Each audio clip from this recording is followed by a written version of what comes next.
weather, a crash, or other reasons, that's another way for emergency vehicles to get through there. We're also adding a new connection that doesn't exist today. So at the bottom of Floyd Hill, there will be a new on-ramp from US 6. And because Floyd Hill is a 6% grade for trucks to get up to speed, we're carrying that lane all the way up Floyd Hill where it drops right near Homestead at the top of Floyd Hill. We're addressing the interchanges throughout the project. We're adding 3 roundabouts, which will improve traffic through there. 2 of them are complete. One is about to start construction here. And then I really talked about the safety need of the project. You know, those curves that are rated for 45 miles an hour. We're flattening all those curves. We're bringing everything up to a 55-mile-an-hour design speed, standard shoulders through there. We're also doing wildlife fencing that's actually complete. We have over 2 miles of wildlife fencing to reduce animal vehicle collisions through the corridor, and then rebuilding the multimodal trail through here.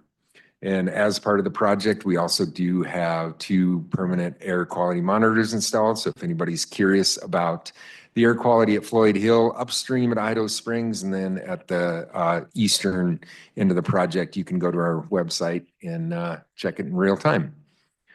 So with that, I have this fly-through rendering of what Floyd Hill is going to look like. Just to orient everybody, the video is going to start and we essentially have our back towards Denver and we're traveling in the westbound direction as we descend down Floyd Hill. And so that's where the video will start. And this video is up on CDOT's YouTube page, so it can be accessed by the public.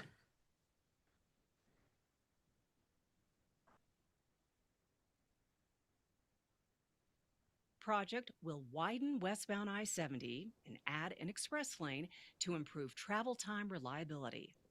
Build a climbing lane from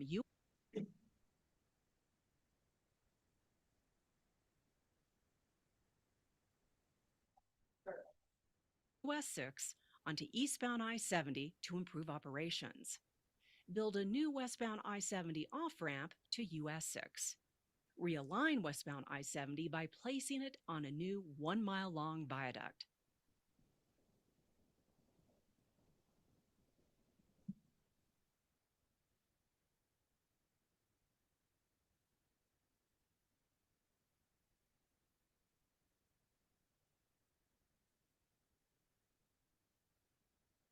This will straighten roadway curves, which will improve motorist safety and sight distance. The new westbound I-70 viaduct will be 1 mile long and 120 feet tall at its highest point. Move the current left merge US 6 on-ramp to westbound I-70 to the Hidden Valley Central City Parkway interchange to improve safety and operations. Eastbound and westbound I-70 will be placed in a completely new alignment as they braid at the bottom of Floyd Hill. Both directions of I-70 then shift to the south into the hillside above Clear Creek, which improves safety by eliminating sharp roadway curves. To the north of I-70, a 2-mile section of frontage road will be built extending US 6 west to the Hidden Valley Central City Parkway interchange. The addition of this new frontage road will improve resiliency and emergency response. The project will deliver improvements to the Clear Creek Greenway Trail, including a new concrete surface between US 6 and the Hidden Valley interchanges. Eastbound and westbound I-70 return to their normal alignment just east of the Hidden Valley interchange. US 6, serving as the new I-70 frontage road, will connect to Central City Parkway at the Hidden Valley interchange, which will feature a new roundabout to improve operations in this location. In total, the I-70 Floyd Hill project will construct 10 bridges of varying complexity. Rock scaling and blasting is required in several locations, including this large rock cut to facilitate roadway realignment, resulting in a more gentle curve to improve safety and travel speeds on I-70. The project includes many environmental mitigations to enhance wildlife connectivity, air and water quality, stream conditions, and recreation. westbound I-70 will be in its new alignment by the end of 2027, and eastbound I-70 will be in its new alignment by the end of 2028, with the entire project complete in 2029.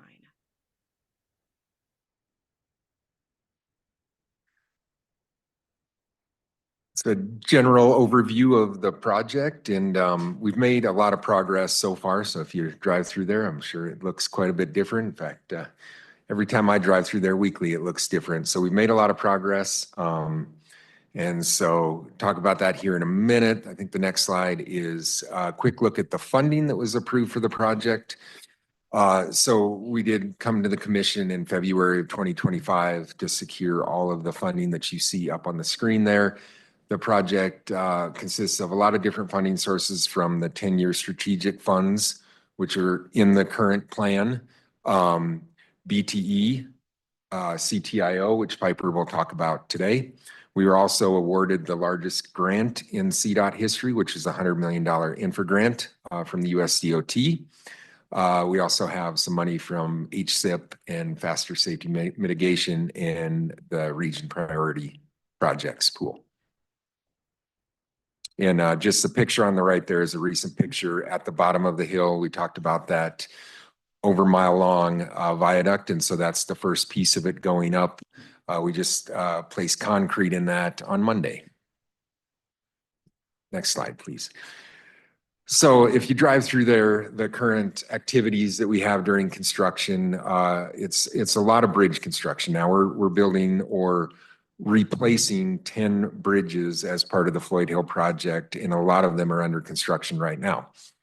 A lot of the deep foundations, so these bridges are sitting on big caissons between 72-inch to 96-inch caisson holes in the ground that are roughly 40, 50 feet deep. So a lot of that work is going on. You see a lot of drill rigs out there doing a lot of retaining walls, especially on the steep hillside where this bridge is going. So that's a soil nail that's placed in there with shotcrete put over it for a retaining wall. Rock excavation, we've been excavating for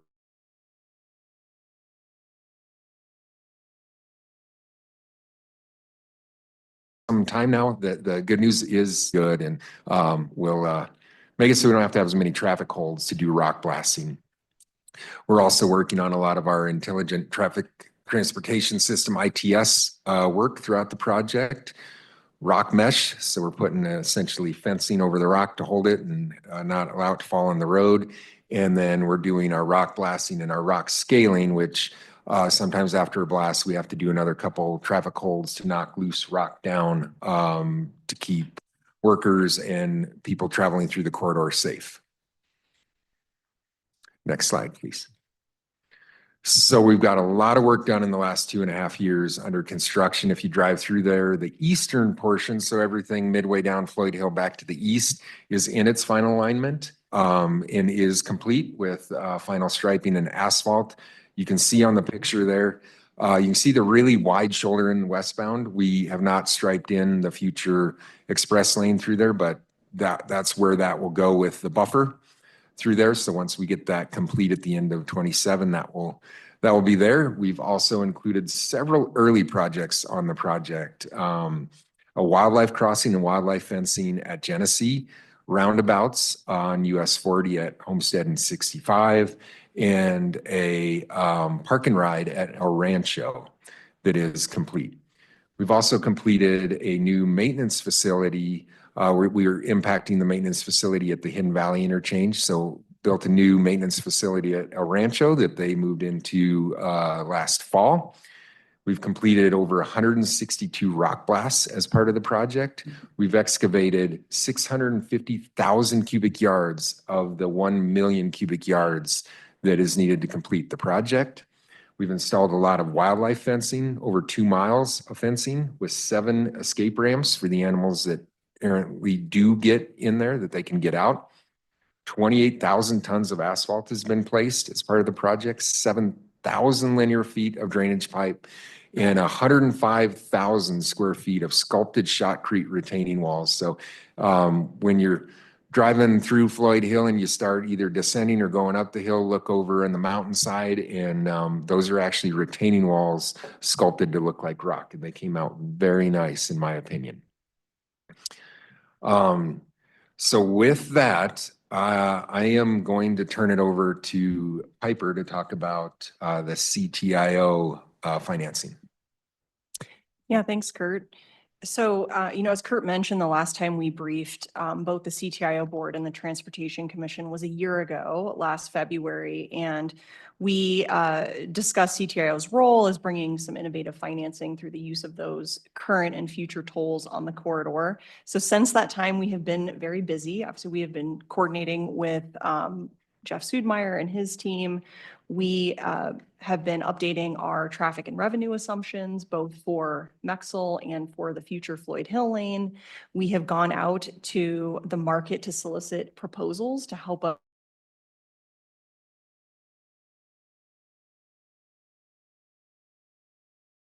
through what creative structuring we could put has always been part of the funding picture for this corridor. We currently have a $25 million loan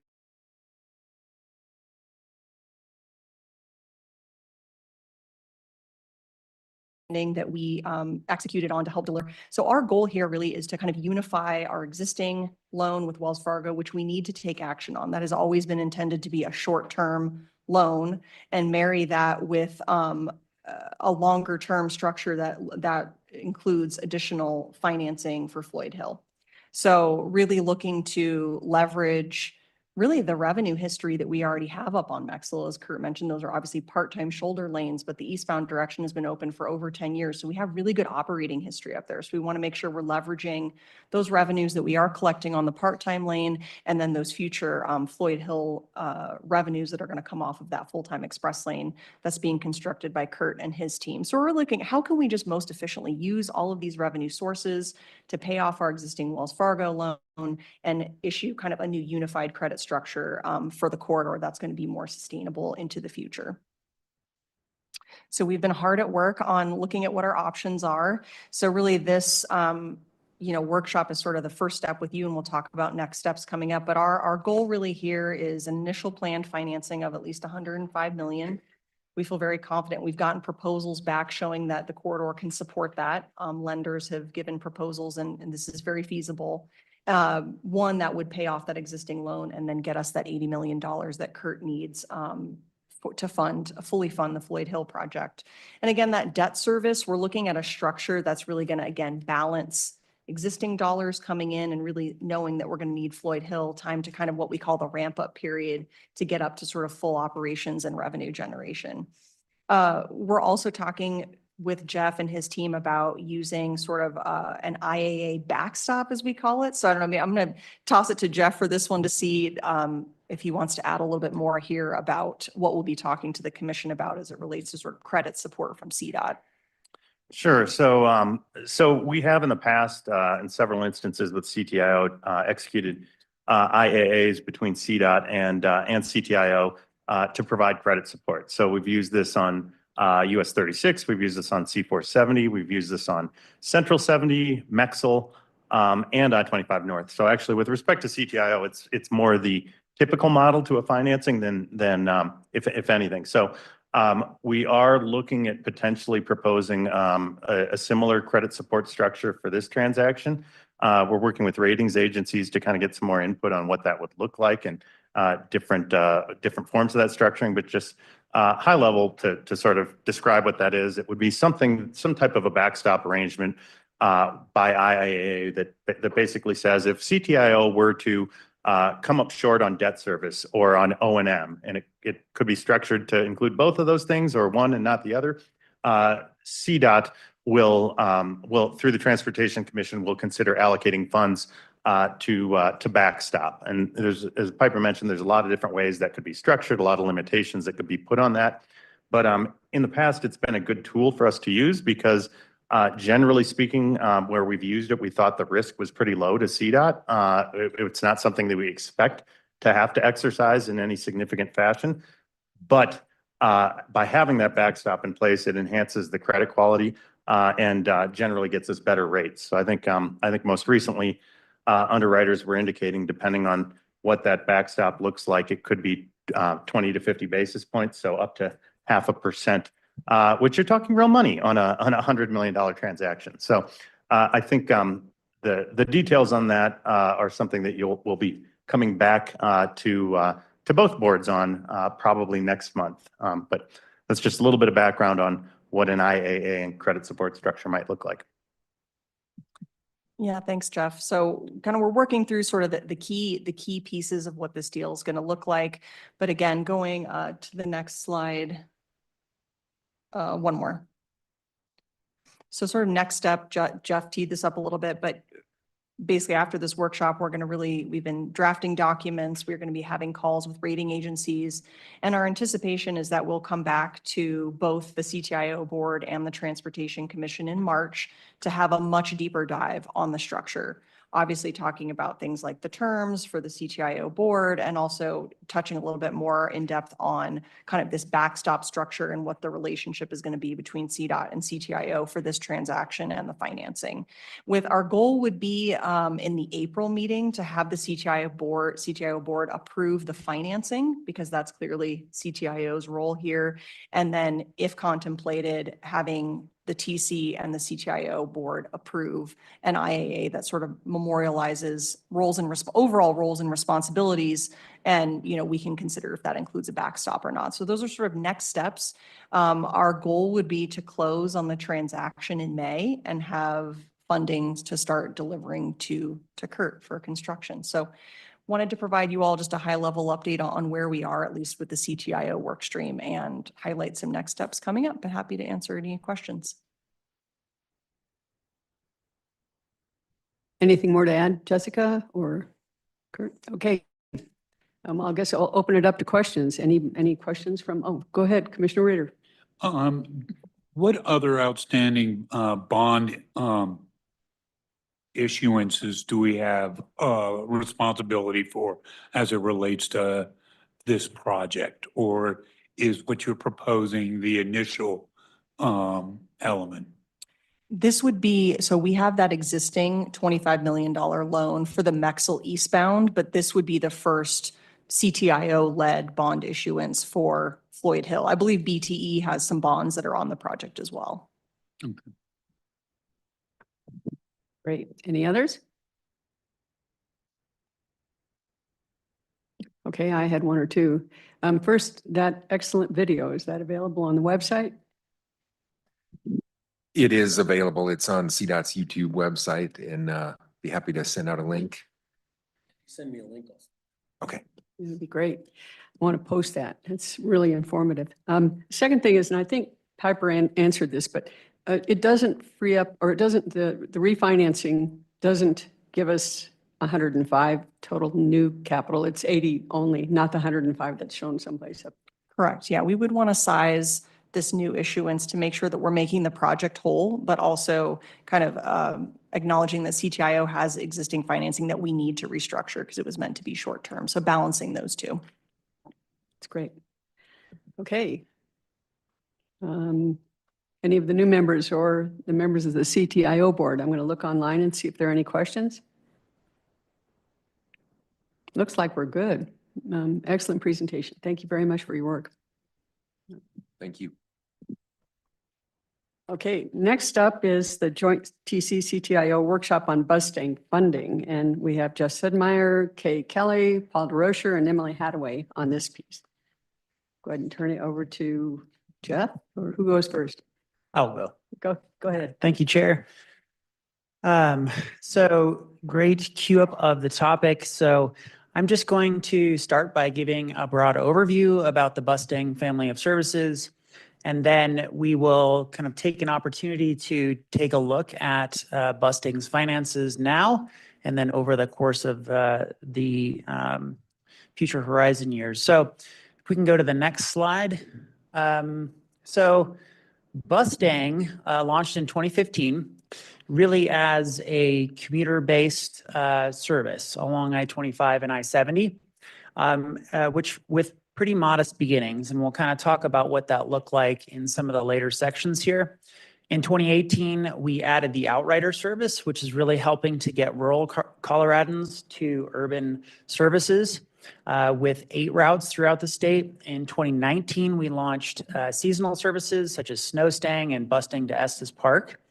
2022, as you all remember, we were coming out of the pandemic. And so the Colorado legislature approved the passage of SB 22-180, which really allowed Bustang to build back ridership at that point. And as we'll kind of touch on here a little bit later, we think it's been a pretty significant success. And then we just celebrated our 10-year anniversary. In fact, out here in our parking lot, we had the governor and really celebrating some significant milestones. We passed 2 million riders over that 10-year period. And so here we are today in 2026 with the service. We can head on to the next slide. So just as a point of clarification, when I say Bustang Mainline, what I'm really referring to is that original version of the service. So the routes that are on I-25, the north, the south line, and then the routes that are on I-70, the west line. So that's what we refer to as Bustang Mainline. Those services are a lot more frequent. They're typically between 45 minutes and an hour headway, so a bus every so often. And really the ridership profile is more commuter-based. And in the case of the West Line, really using those to access recreational opportunities. Outrider is really, again, an opportunity for rural Coloradans to access those services that may not be available where they live, and has a lesser level of service. This is also funded with support. It's the only federal funding we receive associated with the Outrider service. And on to the next slide. This is our coverage map. So this doesn't really indicate service levels, but as you can see, the spines of I-25 and I-70, those lines are really, again, that higher service level on the mainline services. But the Outrider really allows us to access so many parts of the state, you know, as far east as Lamar and Sterling, west to Durango and Grand Junction, north up to Craig, and south to Pueblo and Trinidad. So again, this service really is helping us to provide options to folks who may live here or be visiting and access places that they might otherwise have to drive. And so it's a great option, whether you absolutely need it or just simply prefer it. Next slide. So I talked about SB 22-180. This was a one-time cash allotment of $30 million. It had a very specific sunset time frame of 3 years. So the bill was signed in 2022, and we started receiving that funding shortly thereafter. And here's what we used it for. So as you can see, before that legislation, we had decent levels of service on I-25 and I-70, 6 daily round trips on weekdays on north and south, and then on west, it was only 4 round trips. But then jumping ahead to after SB 22 was implemented, we doubled service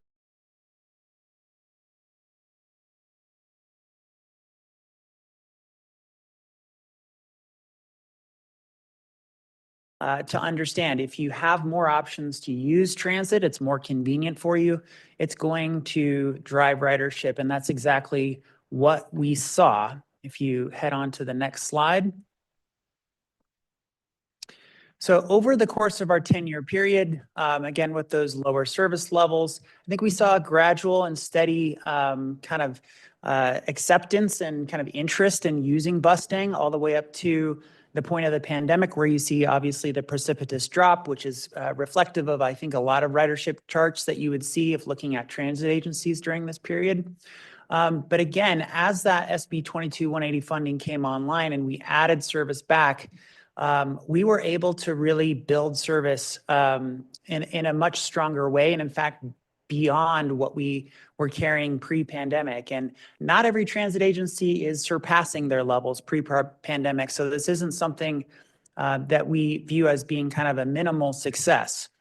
We increased service from the low of the pandemic. We were carrying about 70,000 passengers a year to just this last calendar year where we carried over 350,000 passengers. So it's a 5-fold increase from where we were.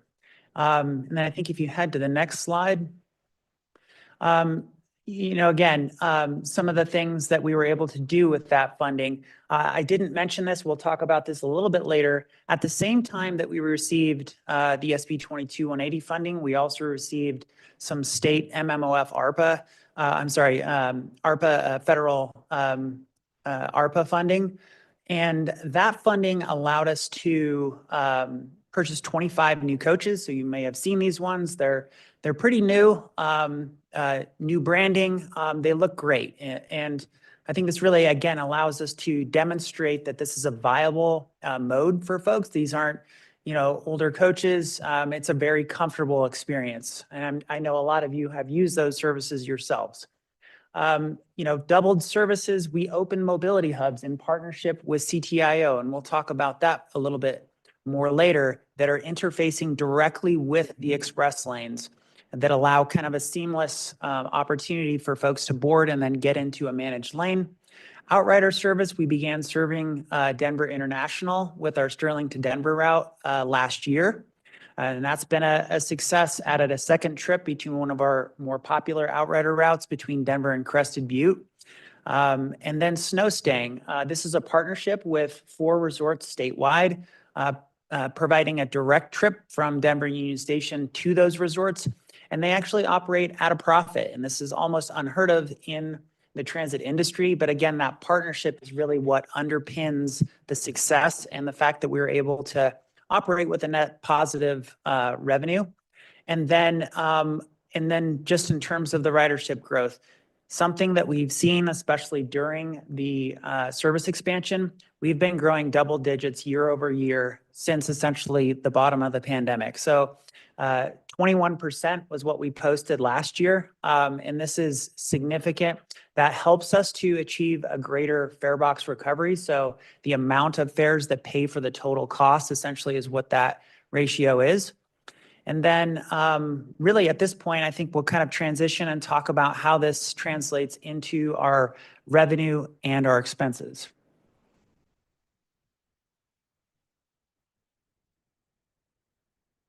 Yeah, thanks, Paul, for walking us through the history and successes to date. I think, we've demonstrated that this pilot program has really met a need for travelers in the state. We have a very diverse source of revenues for the service. But really the fact remains that once that large infusion from SB 180 and the federal ARPA funds has been expended, we have a lot of service and we don't have the revenues to cover the expanded level of service that we're providing. So what we're really trying to do with the balance of the presentation is to kind of define the challenge at hand for how we're going to enable Bustang to keep providing the level of service that our traveling public has come to enjoy and expect and actually demand more of. So if you can go to the next slide. So Paul mentioned, Bustang had pretty humble beginnings, right? Bustang was a great little transit service for the first 8 years that it operated. Our revenues and our expenses were very well aligned. But what the chart doesn't show is that it wasn't the transit service that Colorado needed. We knew that there was untapped potential for Bustang, that it could be a real workhorse for us in terms of providing additional travel options, reducing congestion, and delivering on so many of the goals that we've outlined in our greenhouse gas roadmap, in our transportation vision, in our CDOT WIGs. We knew that it could provide more than it was providing in those first 8 years. So, again, in 2023, we hit that huge infusion of funding, those orange bars there, right? That enabled us to move from that really limited service that, again, was really nice, but wasn't what we needed, into something that's better meeting the needs of our Colorado travelers right now, making mode shift into transit a real possibility for a larger percentage of our travelers. So we had that $35 million in ARPA, $30 million in SB 180. Those funds were largely put towards scaling us up to the expanded service levels. So we use that to purchase buses. We use that to increase our contract with our operator because they were driving more miles and expanding in the expanded service. But the question now is, how do we account for those increased costs? And what are those costs? So moving into the next slide, the answer, of course, is it depends, right? It always depends. So if we just want to maintain the service that we're providing today, our annual operating budget needs to be the red dotted line that you see there. That's about $47 million per year starting in fiscal year 27. The major cost drivers for this are really our annual operating contract. Right now it's with ACE, and the cost escalations that occur with that contract each year, along with maintaining and the planned replacement of our now much larger fleet of buses. So our buses are driving hundreds, sometimes thousands of miles a day. And we need to keep a robust maintenance program in place to make sure that they're operating in tip-top condition, because transit service needs to be reliable. Our coaches need to be well-maintained. And we also need to be looking at a planned replacement cycle for those buses, so that we're cycling out the fleet before any of the buses become unreliable and not suitable for our passengers. So really the two main cost drivers are the cost of our contract and the cost of maintaining the fleet of buses. At the last TC meeting, we were also asked what it would cost if we wanted to continue to expand beyond just what we've done with the SB 180 expansion. And while we haven't fully defined what a future expansion would look like in terms of, what specific new routes there would be, or what future additional service we might provide on our existing lines, what the green dotted line is assuming is that we would have a 5% annual growth escalator to allow us to grow about 5% per year. So that would take our annual operating budget to about $50 million per year starting in fiscal year 27. And basically the same cost drivers again. The major costs for running the service are our operating contract with ACE and the cost of maintaining and replacing our bus fleet. And then from here, I'm going to hand off to Jeff, who's going to dig into our numbers even a little deeper. All right, thank you, Kay. Yes, I'll pick up where Kay left off. We'll talk a little bit more about revenues and expenses and what the resulting funding gap is if we intend to continue Bustang service at current levels post the Senate Bill 180 funds. So current Bustang revenues for Bustang Mainline and Outrider are shown on this slide. They're approximately $23 million a year. You can see made up of multiple different sources. We have the state share of the Multimodal Mitigation and Options Fund. So that's 15% of that total revenue stream. And that's currently about $3.5 million annually that is going to Bustang from the MMOF. The 10-year plan, the update to the 10-year plan that we'll be bringing to the commission, we brought several times over the last few months, we'll be bringing in the next few months for approval. That 10-year plan, in that 10-year plan, we identified about $6 million that we are going to propose be directed to the program going forward, beginning in fiscal year 27, to provide an ongoing revenue stream for capital. We also have about $6 million in faster transit funding that flows to Bustang, about $3 million in FTA 5311F funding that flows specifically to the Outrider service. And then we have fare box revenues of about $4.5 million. So taken together, again, about $23 million annually in ongoing revenues. Let's go on to the next slide. So taking a look at expenses, we've got on this slide, this slide actually aligns with the green line on the chart Kay was looking at previously. So this includes a 5%.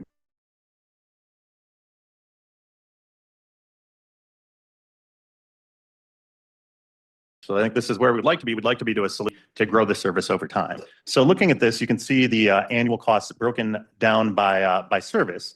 And as Kay has indicated,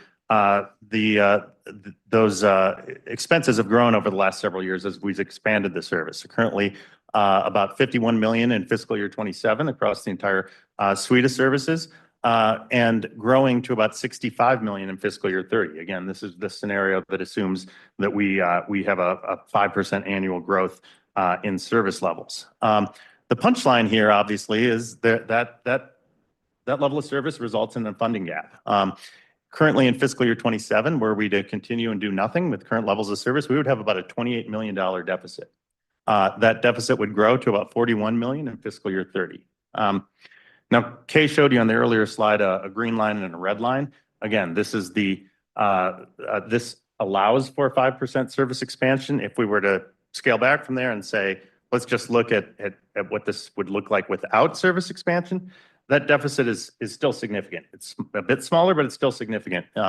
In that scenario, we'd be looking at a deficit of about 25 million in fiscal year 27, growing to about 35 million in fiscal year 30. So either way, the message is clear. We have a pretty significant need for additional funding if we are to continue to offer the current expanded levels of service. So in the next few slides, I'm going to start to walk through some of the potential solutions we're exploring. Let's go on to the next slide, please. I'm going to start with some short-term solutions. Obviously, fiscal year 27 is fast upon us, so we have been very focused on trying to narrow or eliminate the funding gap next year to buy us a little more time to identify and implement some longer-term funding strategies before we reach that fiscal cliff. To that end, we are proposing a one-time reallocation of roll-forward funding of about 19.1 million in fiscal year 27. This includes about 12 million that we would propose reallocating from the Innovative Mobility Program and about 7.2 million in funding from the CMAQ, or the statewide portion of the CMAQ program. So just to give you a little bit more information, a little more background on those proposed sources. In the case of the Innovative Mobility Program, and Kay can feel free to jump in a little bit more on this as well. That program was a new program a handful of years ago, and so it has been a little bit slow to get some dollars out the door as we've stood up new programs.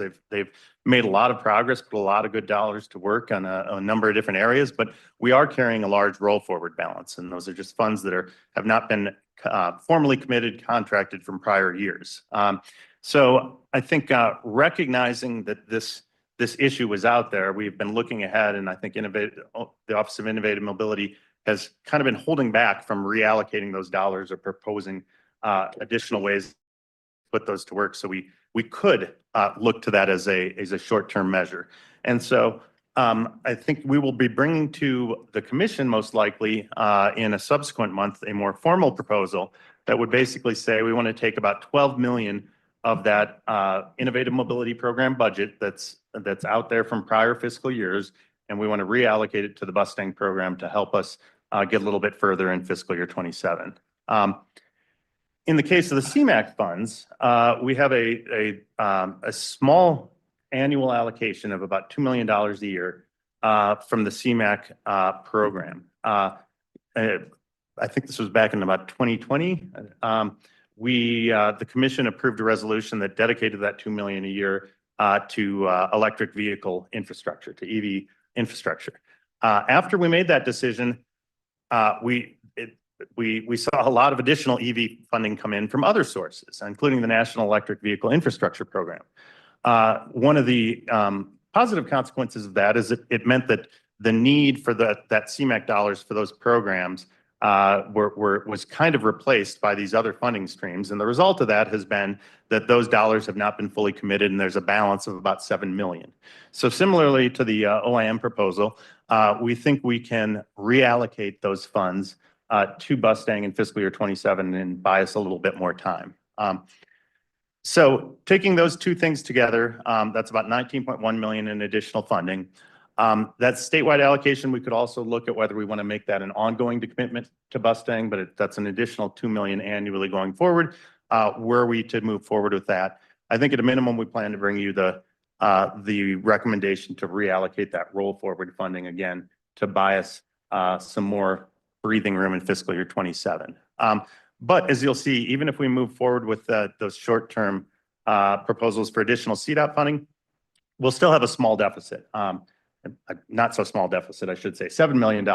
That said, I think we feel like we're getting within striking distance here, that we probably have the ability to get through fiscal year 27 if we need to allow time for implementation of other funding strategies. I think there's a possibility that at that level, we might be able to identify a few other small short-term funding measures, or we could look at some service optimization or deferring capital costs where we probably get to the point that we're within striking distance of being able to balance out in fiscal year 27. So again, I think you'll have more details on that, a formal proposal to the commission on that in months ahead. But wanted to start with that just to kind of give you the short-term picture of what have we been doing to really try to buy us time in the short term. So let's go on to the next slide. So that's, so great. We've got some short-term solutions, but that still only gets us part of the way through next fiscal year, maybe all the way through next fiscal year. But really, the crux of the conversation here is the ongoing funding gap. And that average annual funding gap is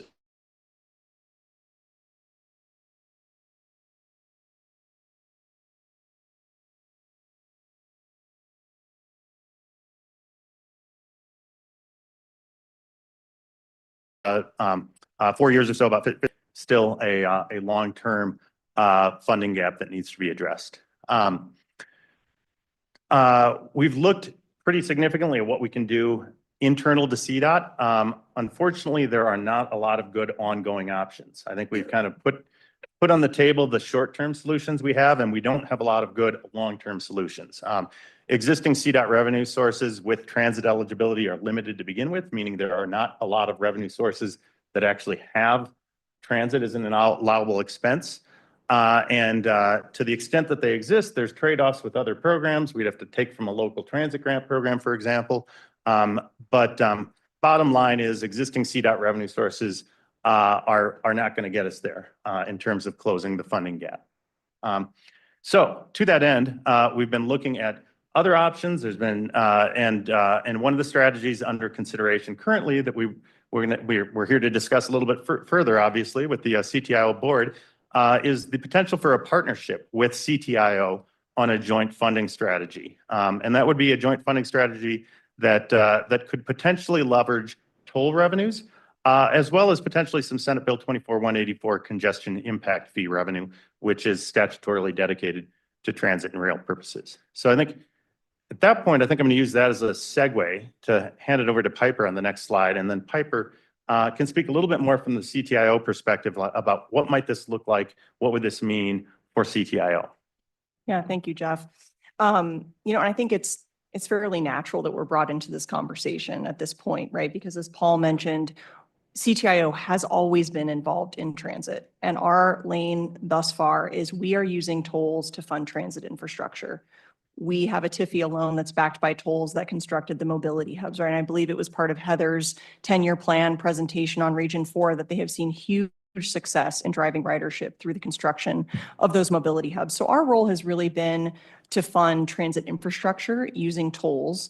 And also we are prioritizing transit trips through our operational policies, right? Transit can go for free.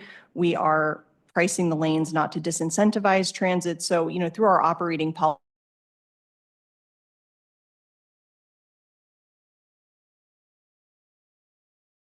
always prioritize transit. And I think it's Express Lanes growth with new mandates that we received under Senate Bill 184 and how we can help, further advance transit, perhaps looking at other ways that we can help advance transit. Currently, CTIO could absolutely continue to fund capital construction for transit with a nexus to its corridors, right? As this group knows, CTIO has current corridor restrictions, not just statutory, but we also have financing arrangements both on I-25, C-470, we will have it on Floyd Hill, that restrict revenues to the corridor where they're collected, right? So there's a lot of things that CTIO also needs to consider as we sort of look to how do we implement our new mandate from Senate Bill 184, right? Which explicitly directed us to further prioritize projects, explicitly calling out transit. So, what our board has really been engaged in is what additional legal analysis do we need to understand the practical applications of this new mandate under 184? Is that going to kind of expand our purview in transit? So, Jeff mentioned also the congestion impact fee that we started receiving under Senate Bill 24-184. Right now, that is a huge unknown for CTIO, just in the sense that, we were explicitly directed to pursue several high priority rail projects. And those are still in the planning stages. We don't have a good sense yet of what the long-term obligations for those projects are going to be, or how much of that congestion impact fee revenue we need to direct those rail projects versus what may be available for Bustang. So I think just wanted to throw out some CTIO specific considerations for discussion and thought. And then I think we maybe have one more slide, Jamie, if you want to move forward, and then maybe you can open it up to discussion. So I guess I can try to maybe just wrap up on the last slide. Again, I think really wanted to just provide the overview of kind of where we're at with Bustang, what the overall funding gap looks like, and what some of the options are on a short-term, from a short-term and long-term perspective. But obviously, this is the beginning, not the end of the conversation. So I expect that we'll have subsequent discussions in upcoming months. I think we'll also have a consideration, as I indicated, of a action on the Transportation Commission side related to some of those short-term funding solutions for fiscal year 27. And then, as Piper indicated, I think there's additional work to be done, engaged with the Attorney General's office and some of the legal questions associated with how we would implement this. So again, expect additional workshops on this subject in the months ahead. But with that, I think we could probably hand it back to the chair and open it up to questions or comments. Thank you all. We've also got Emily Hadaway listed. Did you have anything you'd Oh. like to say at this point? Thank you. I didn't see you over there, Emily. Here for questions. Okay. So this is a really big deal. And as you know, there's a potential tie-in with our 10-year plan. So that's coming up next month. I'm looking for questions and things that you need to resolve your questions or concerns or interests in going forward. So I'll open it up for board members, both boards. Commissioner Marcano, go ahead, please. Thank you so much, Chair Cook. Thank you all for this great presentation. I have a couple of questions here. And I guess the first one starts with how we present the funding table, right? To the best of my knowledge, I don't think that there is a single transportation system in the world that actually covers its costs, right? Transportation services like Bustang, like RTD, are a public service. It's public good. There are alternatives for folks to get from A to B to C and to live their lives. So I think it's very important that we know what the true costs of the service are, right? But I think maybe part of the challenge that we have with Bustang, and maybe this ties back to being able to convince, lawmakers and at the Capitol of the importance of this service, and not just preserving, but also expanding our service levels, is what does the real picture look like? What is the real benefit of having a service like Bustang?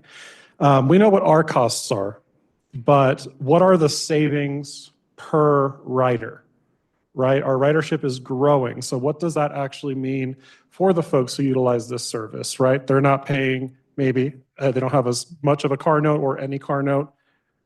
They have more discretionary income to spend in their local communities or, wherever they're commuting to. They're not having to deal with fuel or maintenance. These costs we absorb through Bustang, right? But the end result with good public transit is that you actually end up saving folks time.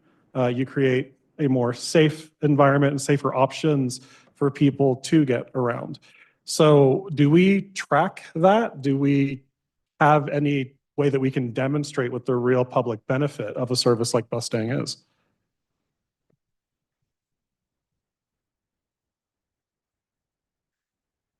Yeah, thank you for the question, Commissioner. I mean, I think to get to the heart of your question, are you asking specifically for a number or more of a qualitative description? I'm happy to kind of address the latter. The former, I would maybe need to understand a little bit more about what specific kind of areas you might like to see quantified, and we could come back with that.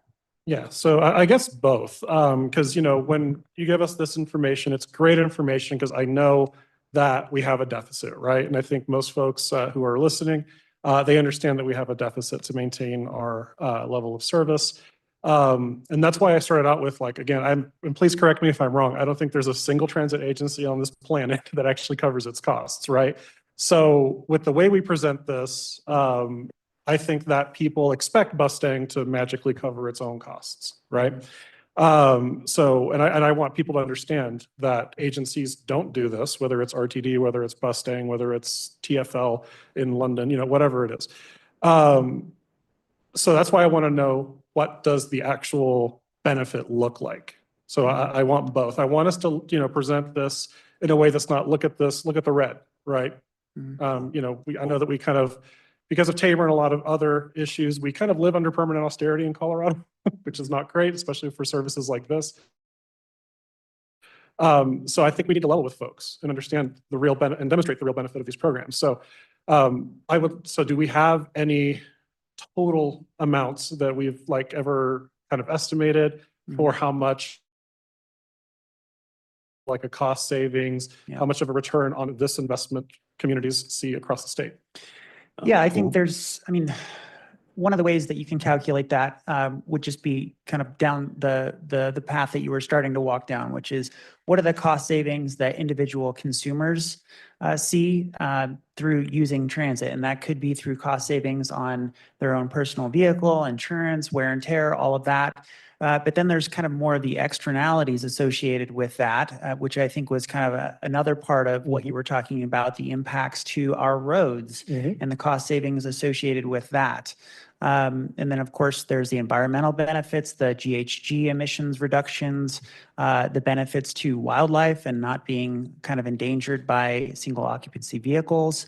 And then there's simply the opportunity to be able to use transit. One of the things that I think we see in Colorado, perhaps less so on some other older states that have more historical transit systems, is that choice to use transit is not always possible. And so even having the opportunity to be able to use transit is something that I think, perhaps we shouldn't take for granted.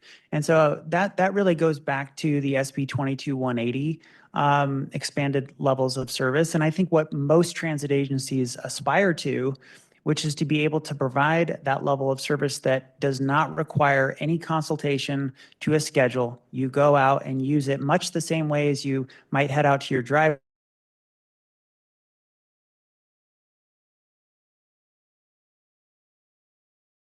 And get in your car. And that's the level of convenience, actual legitimate option for folks, instead of, trying to sift through a schedule that maybe, is not always the easiest to understand. So I think the last bit that I'll end with is in terms of our costs and how we see our efficiency.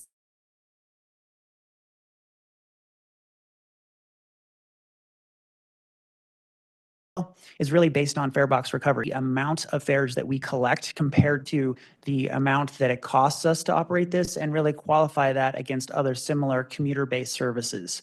And I think what you'll find, we're happy to come back with this information, is that Bustang is really at the top of the heap. We are collecting, we collect fares based on distance. So the closer you are to your destination, the cheaper your fare, and sort of vice versa if you're traveling a longer distance. And so that fare actually is commensurate to how we are charged for our service from our contractor. It's based on revenue.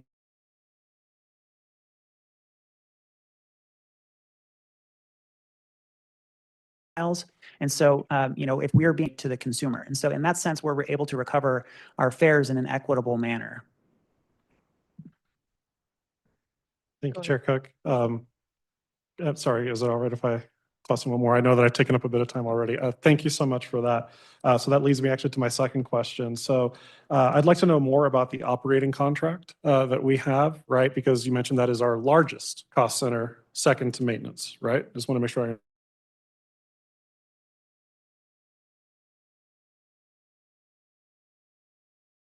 earlier. Maintenance is so preventative maintenance that you might do on your personal vehicle. Heavier maintenance like engine replacements, transmission replacements are passed through to CDOT. So that's where those costs wouldn't be included in the revenue mile rate. Okay, thank you. Sure. Anybody else? Come on, folks. Yeah, Commissioner Parsons, please. Yeah, I'll admit the slides that around revenue and forecast expense with those charts, I found pretty alarming. I think because it just really demonstrates that we used one-time funding to expand to service levels that we can't afford to maintain, which I think is always the fear with one-time relief dollars. And I'm just wondering, is there ever a conversation around, can we afford to maintain this level of service versus like, do we just have to cut it back? Or is it the number one priority so that funding this becomes the number one priority for all of the entities? Is that the conversation we're having? And then I'm really curious about CTIO, just around, I totally agree on the infrastructure for the transit, which we all really like and we've been looking to do more of. But I do think switching from infrastructure to operational costs is a massive shift, at least from the original intent of the law. And I know in Southern Colorado, and I think other parts of Colorado had a really difficult time even getting people on board with tolling to begin with. So it would be a very, very significant change to start using tolling for busting operations.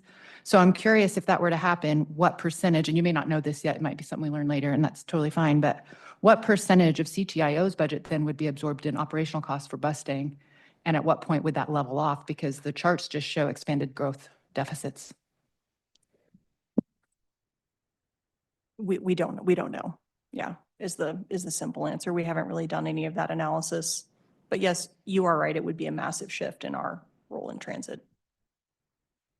But I think that would be part of some of the next steps that kind of Jeff talked about, right? I think we all need to be at the table together talking about what is the solution, what is CTIO's role in the solution, what can we afford given the constraints we do have. So yeah, we don't know that information at this time. Commissioner Parsons? Okay. Okay, I see that Cecil Gutierrez online has a question. Please go ahead. Yeah, I want to echo what Commissioner Parsons just said about the massive shift.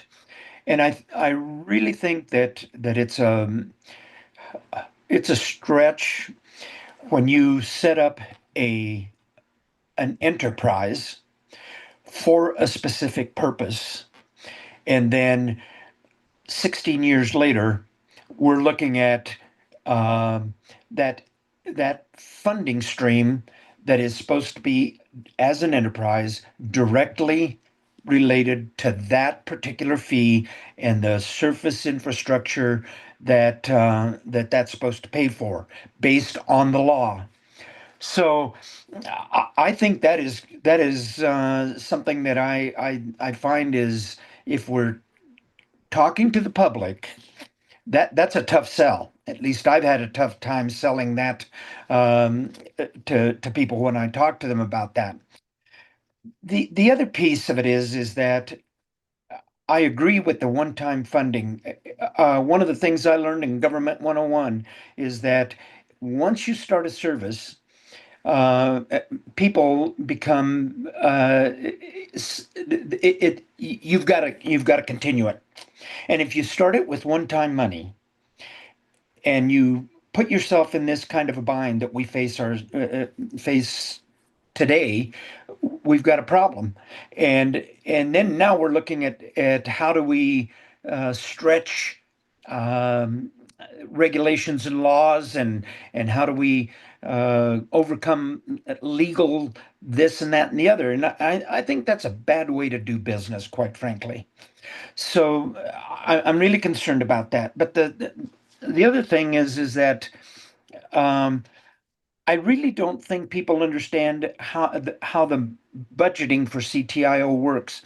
And I have talked to Piper about this significantly, and she did an extremely fine job of laying out that finance piece for us for the CTIO board this morning. And everybody eyes our budget with lust because it looks like big dollars, but really those dollars are committed for the bulk of them. And I think that there are people out there that are looking at this not just for Bustang. And I'm afraid what's going to happen in the future is we're going to start looking and saying we aren't earning enough with SB 184 money to do the trains that we're really looking forward to. And while I support both Bustang and the rail projects wholeheartedly, I almost feel like that old country song, looking for love in all the wrong places. I feel like we're looking for financing in all the wrong places. And I really hope that we truly try to do this in a partnership, because quite frankly, as a board member of CTIO, I've not felt like we've been a part of the partnership yet. We haven't been asked to be a part of the partnership, other than we're being voluntold that we need to do this. And I think that's I think we need to work at this over the next few months in a much more strategic way. And I think we may be going down this road too fast, quite frankly, because we don't know what the cost of mountain rail is going to be, which is 184 money. We don't know what the north rail from Denver to Fort Collins is going to cost us. So we don't know what that 184 money is. And there may be some solutions around 184 that we haven't even talked about.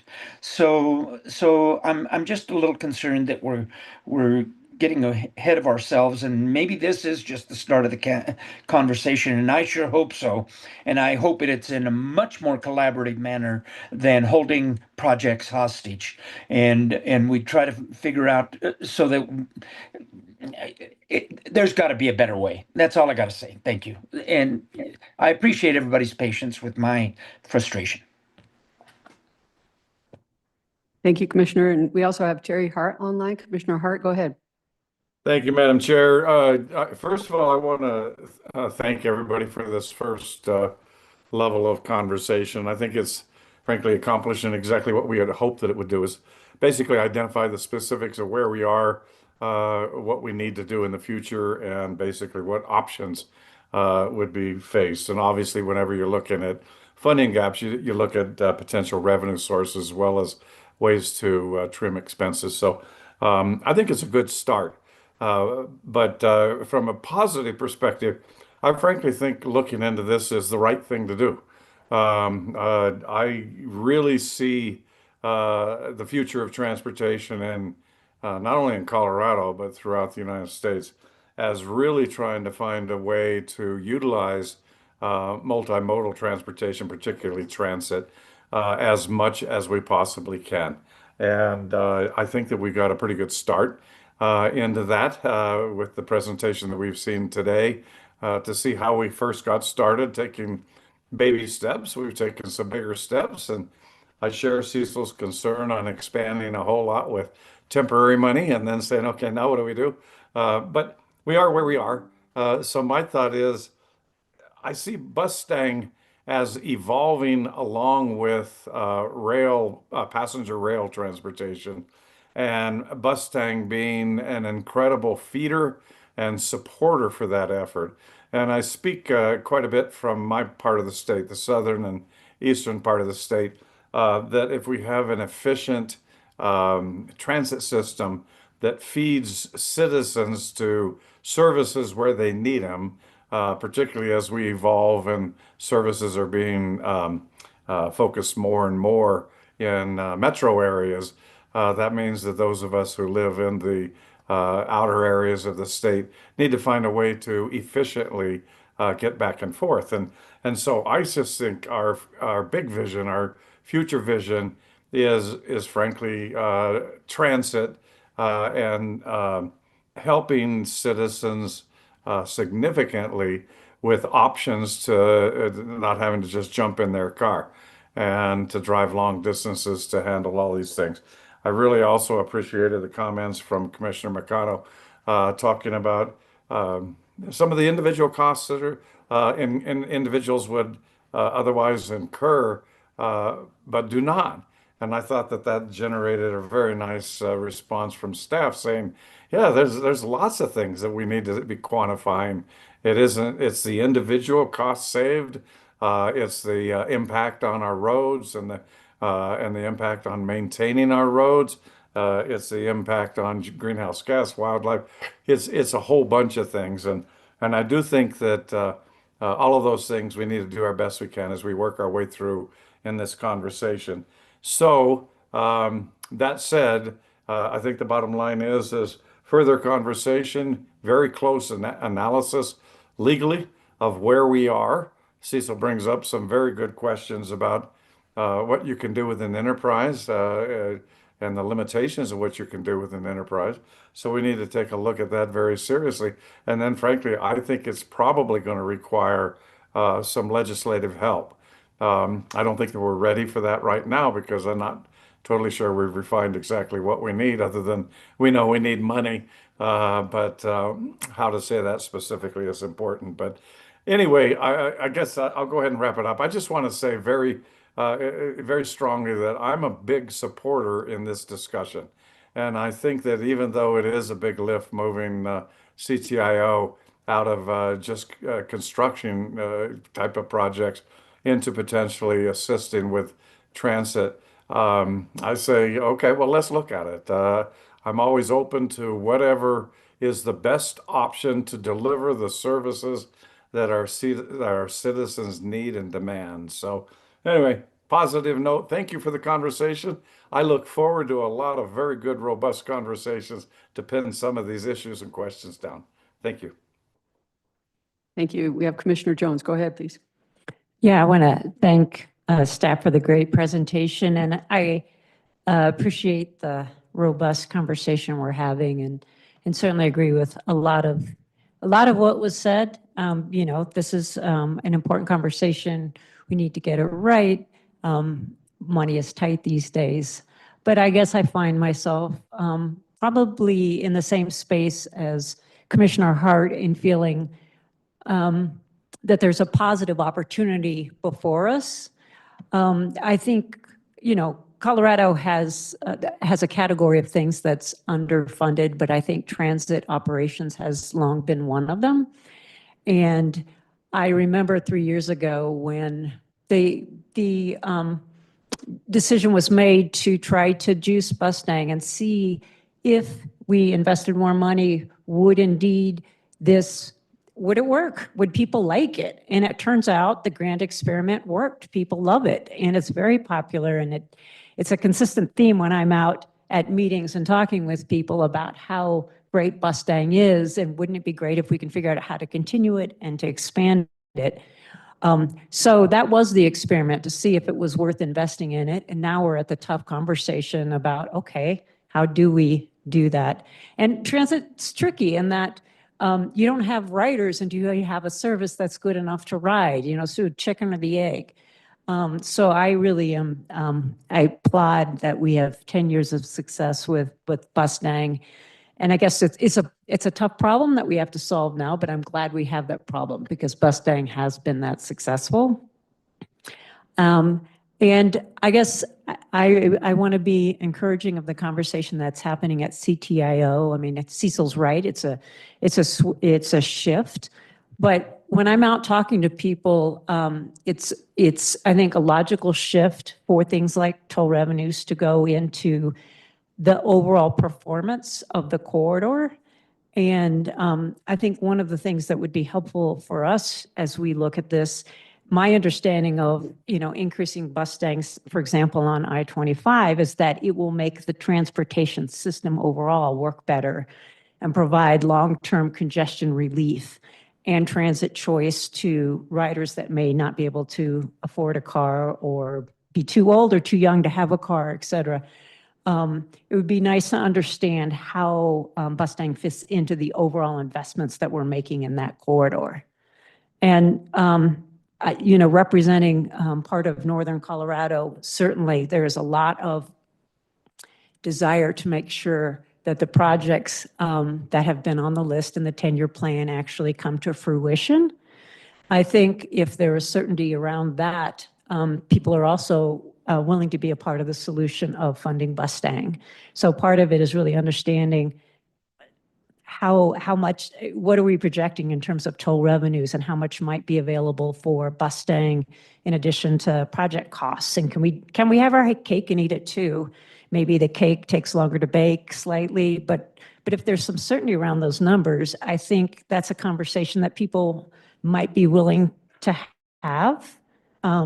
So I certainly want to encourage us to continue researching this and looking at the opportunities to really create this incredible asset that Bustang has become and really continue investing in it in the future. Director Ludi, do you want to jump in right there? Thanks for the opportunity to respond to some of the points that have been brought up. And, I think I agree that this is not the end of the conversation, but I would also note that it's not the beginning of the conversation. We've been having iterations of this dialogue for years. I think the unsuccessful attempt that was still very informative to change the corridor language several years ago, was sort of the first foray into talking about some of these things in the last few years, but it also, is not the beginning of when transit was talked about as a mission of CTIO. I mean, the original enabling statute for CTIO authorized use of transit revenue, transit operations as a source of revenue, right? It hasn't been done as much, in part because it was written in a somewhat imprecise way that left open a lot of questions about the scope of eligibility and otherwise. But as Piper has pointed out many times, we've been building infrastructure on the transit side with CTIO revenue for many, many years. And, that authorization, broadly speaking, on operations has always been there. I think our colleague Will Torr wrote it into the initial statute, and we'll remind anyone who asked that it's been there the whole time. But because there's ambiguity around what corridor means in the restriction, it hasn't been as usable as it was probably intended initially. I would also note that it's not at all unprecedented to link operations on both the road and the transit O&M side to toll revenues. You can find a myriad of other places in the country that do this, ranging from the biggest transit systems, I think linking congestion pricing to the MTA in the biggest transit system in the country would be, one kind of publicly visible example, but, the WMATA in the Washington area does that regularly. In Virginia, they have used toll revenues from, a much wider highway expansion than we're talking about to Dulles to pay for, significant transit expansion and operations for years. So it's fairly common to do this when you're talking about how to pair road and transit infrastructure in places that have more mature transit systems. So, I think thinking about it as just robbing Peter to pay Paul is not how this is seen in other places that run transit authorities. I think in terms of the pairing of the specific projects with the use of the toll revenues in this instance, I think it's a very logical conversation to have together because, when I look back at the almost decade of work that we've done to build mobility hubs along I-25 North, the premise was to build it as a multimodal corridor, right? We've invested heavily along with private sector partners, in places in Northern Colorado, especially in some of the most robust mobility hubs in the system. So the idea that when we think about running the corridor, running it means more than just the highway operations is kind of part and parcel with how we've invested. And, we all know that there are different views on whether those final segments of managed lanes should be added and how many expansion projects should be part of the plan. So I think the idea that we move forward with them, that we support them as a group is not something that's uncontroversial, but being kind of mindful about how we talk about what that corridor is and whom it serves, is a way to deal with both sides of the needs in that area and kind of provide multiple points of what's needed. So, I do think it's important to have the conversation together. I think it's important to be clear that part of that is getting those segments done and getting them done efficiently, to the folks who have raised questions about whether they're happening. But I also, don't think that we just do that and let the opportunity to sort of figure out how we run the whole corridor lie. I also would just note one final point, which is with respect to the question about the train. Lots of views on what should pay for that too. I actually think this is an opportunity to create clarity around that. One of the things that we heard in the first foray into the corridor restriction conversation was consternation that the money from the road corridors was going to be used, just for the trains that don't serve those directly. Frankly, the I-70 coalition was louder about that than any other. And I think we need the sources that have been allocated to the rail projects, but it is reasonable for the corridors that are paying these tolls to ask for clarity about what they would be used on. So I think a much narrower discussion that's focused on multimodal use of those corridors is actually in some ways a way to carefully circumscribe the conversation so it doesn't go in that direction. But with that said, clear we need to talk more over the next few months, but I think there's a win-win here. Thanks. Commissioner McLaughlin, please. I am not going to add a lot more to what she just said or what anybody said.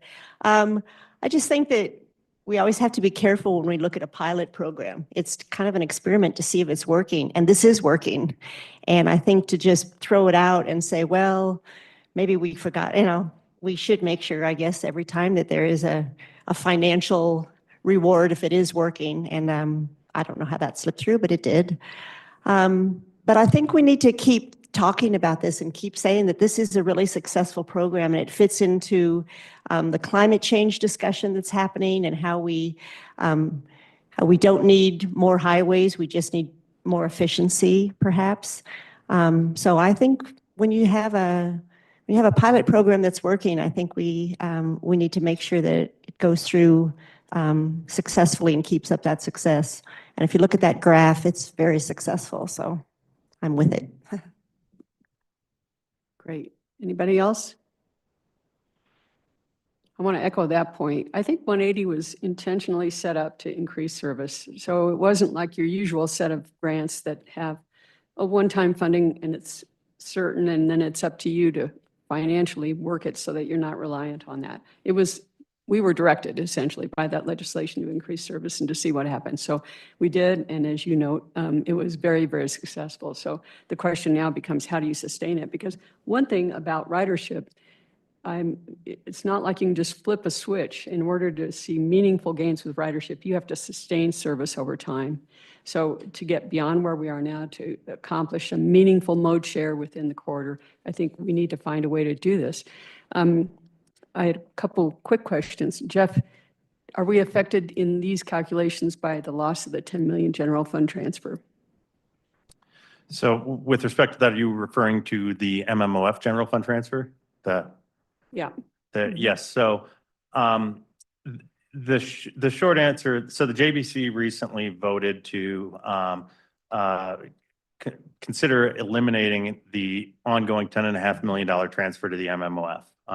Currently, 15% of that goes to the state and goes to Bustang. So were it a straight cut, then yes, the answer would be that would eliminate the MMOF funding stream here, or I should say it would reduce it and increase the amount of the deficit. I think one of the things that the JBC was considering was perhaps changing the MMOF distribution so that that revenue stream was held harmless. But the short answer is yes, there is the potential of that MMOF revenue stream being impacted, which if it's negatively impacted would obviously increase the amount of the funding gap. Right now, it's about $3.5 million total that's going to Bustang annually from the MMOF. Yeah, thank you. I wanted to go ahead, Commissioner Parsons, please. Yeah, thank you. Thank you for asking that question. It was also on my radar. And let me also be clear that I really do appreciate Bustang and want it to be very successful, and I'm excited about the things that are happening. I'm very concerned also, though, about the impacts overall that we may see. These things all converge in my mind, and so I'm really concerned about the impacts to local transit. And then how does the system work and again, success, I think for me is defined not just by adoption, but how sustainability. So I put those things together. So I see it as successful from a ridership standpoint, but not yet successful on the financial standpoint, which I think we can find a way to get there. But I am just curious, as we have this conversation, it'll be really helpful to have it in a holistic way to say, okay, Bustang's going to get MMOF dollars, local transit's not going to get it. So then do we still allocate out of our funds more to Bustang, or do we look at how do we support local transit? So to me, it's just this bigger picture of how that all plays out, I think. And maybe I'm confused on some of it, but very likely I am confused on some of it. That's a fair point. I had a question for Emily. To the extent we're talking about the need for legislation to allow CTIO funds as we decide to be directed towards transit. And by the way, I see that nexus, not just in terms of CTIO's mission and recently broadened to be even more focusing on transit development, but just the fact that you're running transit in the same corridors, it just makes sense that you would have this sort of symbiotic relationship between them. And it's a happy circumstance that we have the ability to potentially fund it. But where will you be? How far along is this? Can you give us like a road roadmap of legislation? Do you have a sponsor now? How do you see it moving forward? Have you gotten any feedback, please? Thanks so much, Chair. Yeah, I would say just by way of background, a lot of last year in our internal discussions around this, we're not moving towards having a bill because we weren't sure if there would be the, kind of political convergence to do another transit bill after there's been so many big transit bills in the past. Now that we're starting to have discussions with the board, I think that there's more stakeholder discussions to be had to see if we can get people on board that initially opposed the idea a few years ago. Also make sure that the board is interested in this concept. But the way that I'm looking at it is that if there is legislation, it would be based around the concept of giving both boards flexibility to make decisions administratively. So it wouldn't be a mandate of here, both boards must do this. It would be as we work through these discussions in the next few months, because I don't think all these discussions will be, will come to an end before the legislative session ends. What could we do that could bring a little bit of flexibility for the boards to feel comfortable in moving forward on this, or see what decisions we end up making. So that's kind of the way that I've been looking at it. But yeah, of course, there is limited time in the legislative session, and so those conversations do need to begin rearing up, especially in the next month or so, to kind of think through what language might look like. I don't think, as Director Liu mentioned, we would want to take the same approach as we did a few years ago, where there's a lot of discussions around what guardrails would be needed for all the stakeholders to feel comfortable with something like this in a way that maybe they weren't a few years ago. And so I'd say that's kind of where we're at, is that we've started to think about it, but we also didn't want to get too far out in front of this without having this discussion. Anything you want to add? Okay. Great. Paul DeRocher, please. Yes, I just wanted to circle back to Commissioner Parsons, your point in terms of the ongoing discussion around MMOF and the allocations to local and busting. As Jeff mentioned, I think that the recommendation at this point is that the busting portion of that would be kind of held harmless. The thing that I think that is mitigating to the local transit that might feel that the effect of that is that the Clean Transit Enterprise has been distributing formula grants beginning in 2025. And so the amount of revenue that they've been receiving in formula funds pretty significantly outweighs what they might have otherwise lost through the MMOF program. So that is just a kind of point of I guess, benefit. Yeah, more or less. Two quick more things. Oh, please go ahead. Vice Chair Moran, please, no, go. I'm going to wrap up.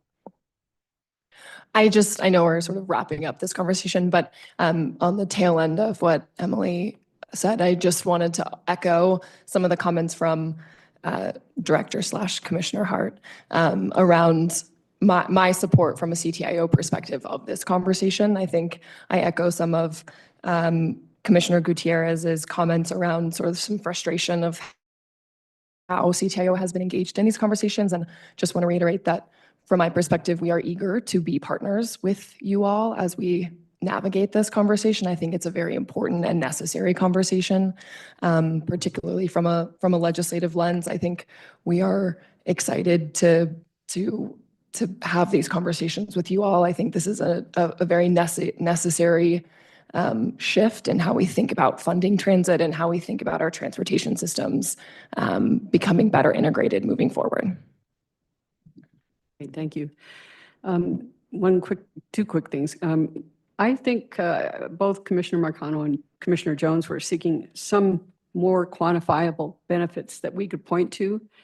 So to the extent VMT reduction or economic development benefits or whatever you can bring to the table, I think rather than talking in general terms, I think it would be really helpful to have some numbers. So to the extent you all have the ability to pull that up, that would be great. And then finally, I just wanted to say, the fact that we're having this conversation, I think signals a willingness by leadership to talk with us about it and to work collaboratively. And I appreciate that. I feel like that has been the case all along. And in fact, we've had many discussions at CTIO about the potential use of these funds. So I wanted to say thanks because we knew there was heat on this. So thank you for being forthright and bringing it forward. So that's all I have. Oh, Vice Chair Bowman is on the line. Please go ahead. Thank you. I just would like to echo, Commissioner Cook's, this has just been a fantastic conversation. And, I'm also, we want to get, I love the idea of getting more data or more quantifiable results of busting, but I just think this has been a fantastic conversation with everyone. And I agree with Commissioner Hart. I would love to see this move forward because it's all about the integration. So, great conversation. Thank you so much to everybody. Thank you. Very well said. Okay. With that, I'll turn it over to Chair Gutierrez of CTIO to go ahead and close that meeting. Thank you, Chair Cook. And this concludes the last part of our meeting from this morning. And with that, with no further business, CTIO Board of Directors meeting is adjourned. Thank you, Chair Cook. Thank you very much. You members are welcome to stay and listen. So it's up to you. But if you want to leave, you're also fully able to do that. Yeah. Yeah. Herman's just saying everybody wants to stick around and talk about condemnation. So that is our next item. And so I'll go ahead and turn it over to Keith Stefanik and Jessica Mickelbus to talk about this next item. It's a condemnation authorization request, RW 181. Please go. All right. Thank you, Chair. Again, my name is Keith Stefanik. I'm a CDOT Chief Engineer. I'm going to be going through a few slides here today to talk about the overall right-of-way condemnation process, being that we have some new commissioners that have recently joined since the last time we had a right-of-way condemnation. I'll also turn it over to Jessica Mickelbust to give a little bit of an overview of the project that this property is necessary for, and then we'll go through some individual details related to the condemnation request. So the first slide here is really just an overview of when we at CDOT have a capital project that we need to acquire real property interest in. It's necessary to contact that property owner, but we really lean on our right-of-way department within both headquarters and in all 5 regions to help coordinate with that landowner, do discussions in accordance with the Uniform Act, which is a federal act, and then hopefully reach mutual agreement on the acquisition of that property. So we really work from an engineering perspective. We work really closely with the right-of-way specialists across the regions and here at headquarters to do everything in conformance, in close contact with the AG's office as well. The next slide really shows I guess a step through process of how our right-of-way process works. So we start off with a survey for the project. We do a lot of property records research. We turn that over to the engineering team. They start working through the design. Once we have a concept, we call it an FIR level-ish design, we start producing right-of-way plans.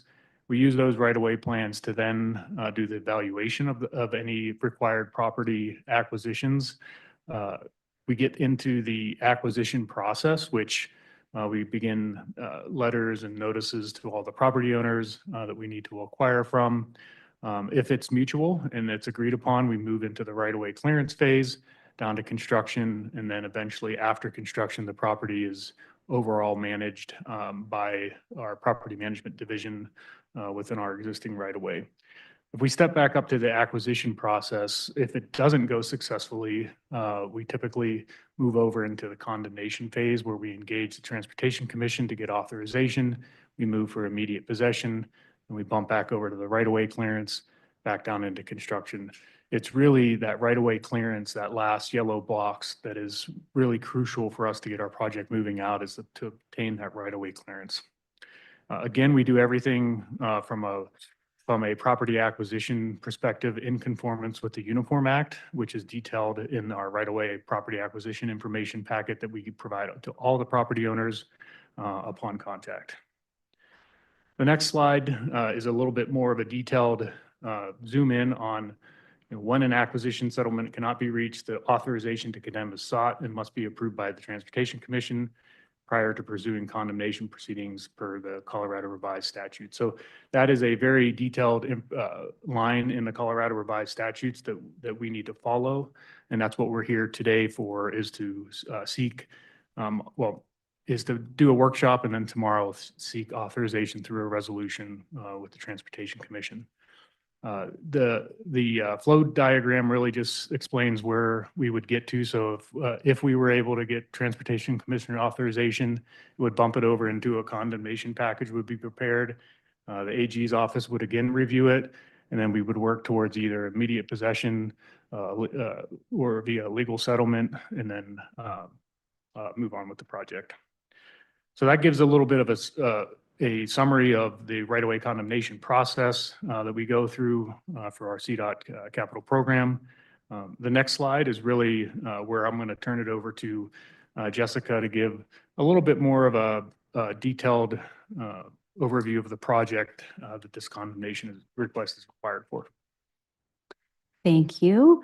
So the project that we're going to be talking specifically about today is the US 6 and Wadsworth Interchange Project. This map is the very official CDOT. Can you go to the next slide, please? Thank you. So 121 is also known as Wadsworth. So the project is looking right there. You'll see kind of the emblem for US 6, and then the green arrow pointing to the subject location. So this is the 6th and Wadsworth Interchange Project. It is on the CDOT 10-year plan. This project has been in the works for probably about 2 decades, with NEPA being done in the early 2000s. A lot of enthusiasm from the local community. This is an interchange that was built in the 1950s. It is an old-fashioned cloverleaf style with very close merge distances as you're getting on and off of US 6.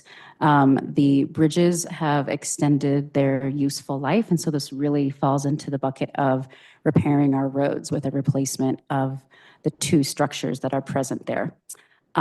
So that's just a little bit about the project. We also were successful in achieving a RAISE grant for $22 million a few years ago under the IIJA. So we were really thankful to receive some project funding, which helped this project launch quickly. We are looking to go to add for the full interchange in spring of 2026. So it's very good timing for these. And Keith explained the process, but just to note and give some kudos to the right-of-way specialists, the flow chart seems just very kind of very generic, but our teams meet with people one-on-one. They get to know the business owners. They often are invited over for coffee. They sit at their tables, and they spend a lot of time with individuals throughout this process. So I just want to indicate, by the time we've come to you, many, many hours of building relationships and really kind of establishing a really good trust, hopefully a trust relationship has been established. So with that, I'll turn it back over to Chief Stefanik to kind of explain where we are with this particular project. All right. Thank you, Jessica. Appreciate the additional information. The Region 1 team has been very, very helpful and involved in this project so far. So the map up in front of us right now is a little bit of a zoomed in view of the project limit. So you can see Wadsworth Boulevard. Go back 1 slide, please. Maybe this is, oh, sorry. 1 more forward. I thought something changed there. It's just in my class. I think. What the property is located on the east side of Wadsworth Boulevard as you go northbound on Wadsworth, approaching US 6. It's a strip of land in between 2 properties. You can see the 2 buildings there. It's the green highlight really shows that small strip of land that the subject property is about today. If you go to the next slide, it zooms into really the RW 181 is the the area that's required for the improvements of the project. We need to widen to the east for the project alignment. And then 181 RM is really identified as a remnant parcel, so that really doesn't have a use to it after we acquire RW 181, which is required for the project.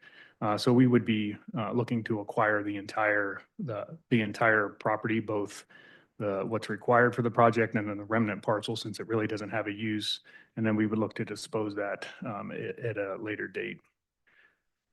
The next slide really talks about the summary of subject parcel and attempts to locate the owners. So when we walk down through the flow chart at the beginning of the slides, we really talked about how we work with the property owner, how much time we spend with the property owner. Jessica added how much the right-of-way specialists work to come to a mutual agreement. Well, for this property, we couldn't identify the property owner. So we went through an arduous process to do our due diligence to try to locate a living heir to the property. We were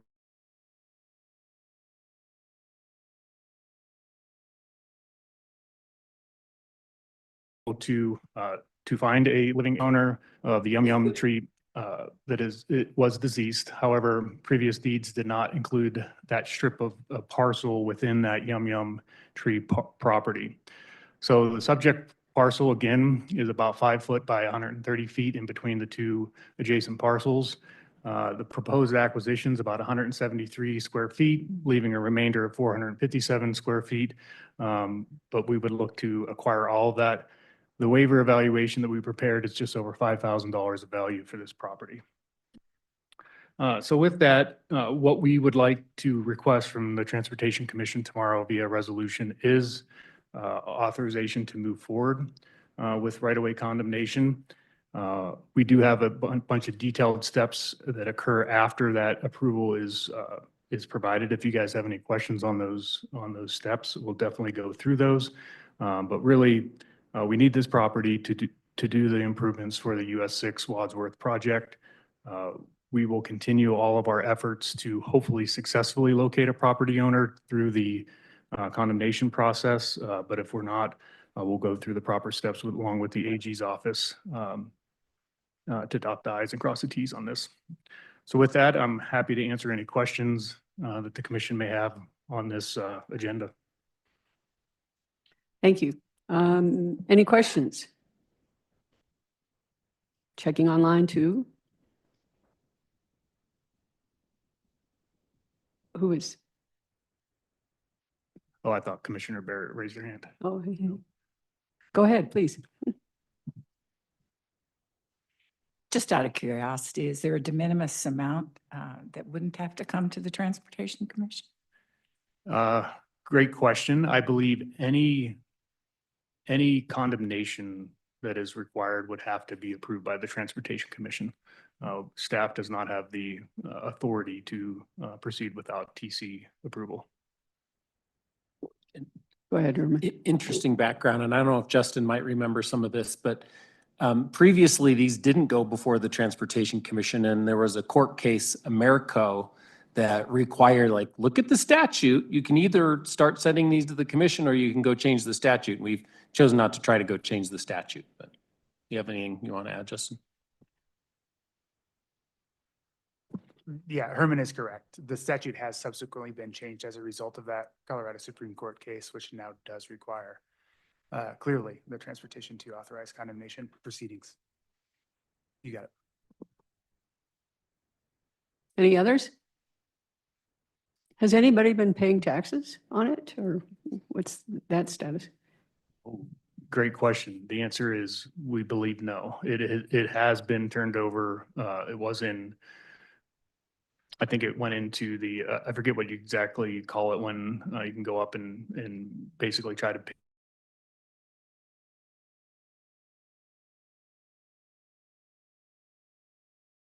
taxes. There were some payments made, but they weren't successfully made. A bunch of that research. Okay, great. Thank you. All right, we'll move on here. Next item is the budget workshop. That was a placeholder, it said here. It is a budget workshop, correct? You've got, yeah, that's okay. So please, go ahead, Jeff and Bethany. Thank you. We have two items we're going to cover today. The first, Bethany is going to kick off, which is the fiscal year 27 final budget allocation plan.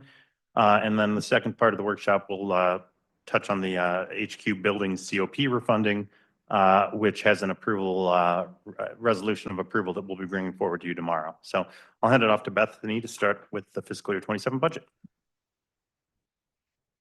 All right, thank you, Jeff. Good afternoon. We've been, as you know, working on building the FY27 budget over the past several months, and we're now in the final stages of the process. So today we're going to be presenting the final draft budget allocation plan for your review and your feedback. We plan to incorporate all of your input and return next month to request a formal resolution to adopt the final budget. And that kind of follows our typical schedule to meet the April 15th statutory deadline for submission to the governor's office and the legislature. As far as the agenda, I'll provide an overview of the projected sources and uses so you can see the updates there.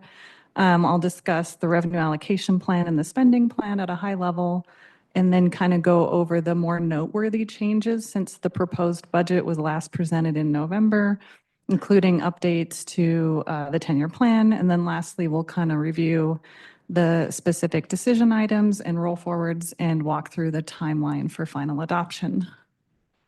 Next slide. All right, so overall, the total revenue available for allocation in the FY27 final budget for CDOT and the enterprises is $2.3 billion. As you can see, federal programs remains our largest source at $806 million, about 35% of our funding now coming from federal revenue. The Highway User Tax Fund, our second largest source of funding, $670 million, 29% from fuel taxes, registrations, fees, things like that. Enterprises, which are all kind of listed over on the left side of the chart, our various enterprises collectively contributing a significant portion of the total, with CTIO and BTE being the largest, but about 251 million and 207 million respectively. And then on the bottom right of the chart, I'm kind of jumping around here, but we have our state funds. So for fiscal year 27, we're looking for a $51 million transfer from the general fund. And then we have 157 million from all of our other state sources, like aviation fuel taxes and other special programs and miscellaneous revenue.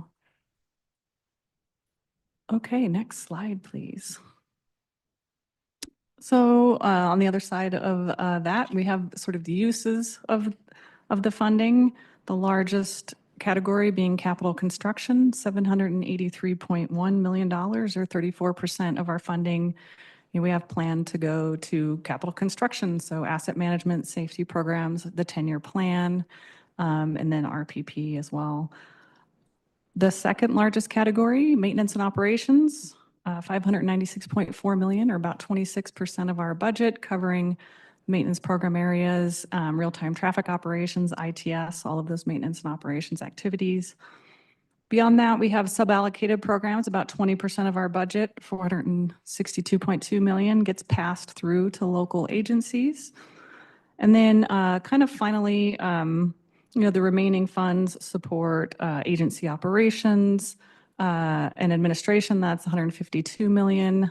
Multimodal and mobility services, we have allocated $113.2 million, a little less than 5% of our revenues to programs like Innovative Mobility, NEVI, the 10-year plan transit projects, the rail activities and busing. And then finally, we have kind of all of our other programs put together in a category there. So debt service contingency funding at about $193.3 million, a little over 8% of our funding. Okay, so, the entire plan is posted on CDOT's website. If you just Google CDOT budget, you can find your way there. We have a narrative that looks at all of the revenue sources, the program details. It goes into some pretty good information in a narrative that explains all of that. And then the packet includes these 8 appendices, and they provide really granular views on all of these topics. So, open projects, unexpended project balances, planned projects, our total construction budget, our indirects and construction engineering costs. We have a personnel report. And there's also an update on the 10-year plan. And, our goal with this is really to have a comprehensive picture of the department's whole budget plan for FY27. So you can find all of that online. Next slide, please. The kind of Appendix A, the revenue allocation plan is, where you can kind of look very quickly, and you guys all have a paper copy here in person, but it's on the website, and you can kind of see line by line programmatically where we're allocating all of our revenue. So as per our typical process, we balance based on our revenue forecast. So the team has updated this based on our December revenue forecast, so it has the latest and greatest. We take flexible revenue and allocate that based on all of the previous decisions and resolutions. So based on the FY26 budget amounts adopted by the commission in March, with some adjustments to balance, we have to balance to our revenue. And then inflexible revenue, we automatically adjust based on where we have to put that programmatically based on statute or regulation.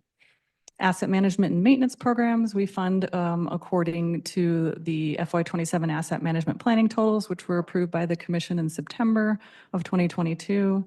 And then FY27 in total for our revenue allocation plan, we have about 1.68 million for CDOT programs, and then 616 million for the enterprises, for that combined total of 2.3 billion across all of the entities. Next slide, please. The other appendix that we kind of want to talk to you today about is the spending plan. So while the revenue allocation plan shows you how we're planning to program that 1 year of revenue forecasted, the spending plan is an estimate of what we anticipate will go out the door in expenditures in fiscal year 27. So this appendix is formatted using the same main categories as the revenue plan, but underneath those categories, our expenditures happen a little bit differently. So you'll see a little bit different explanations for how we're spending our dollars. So for example,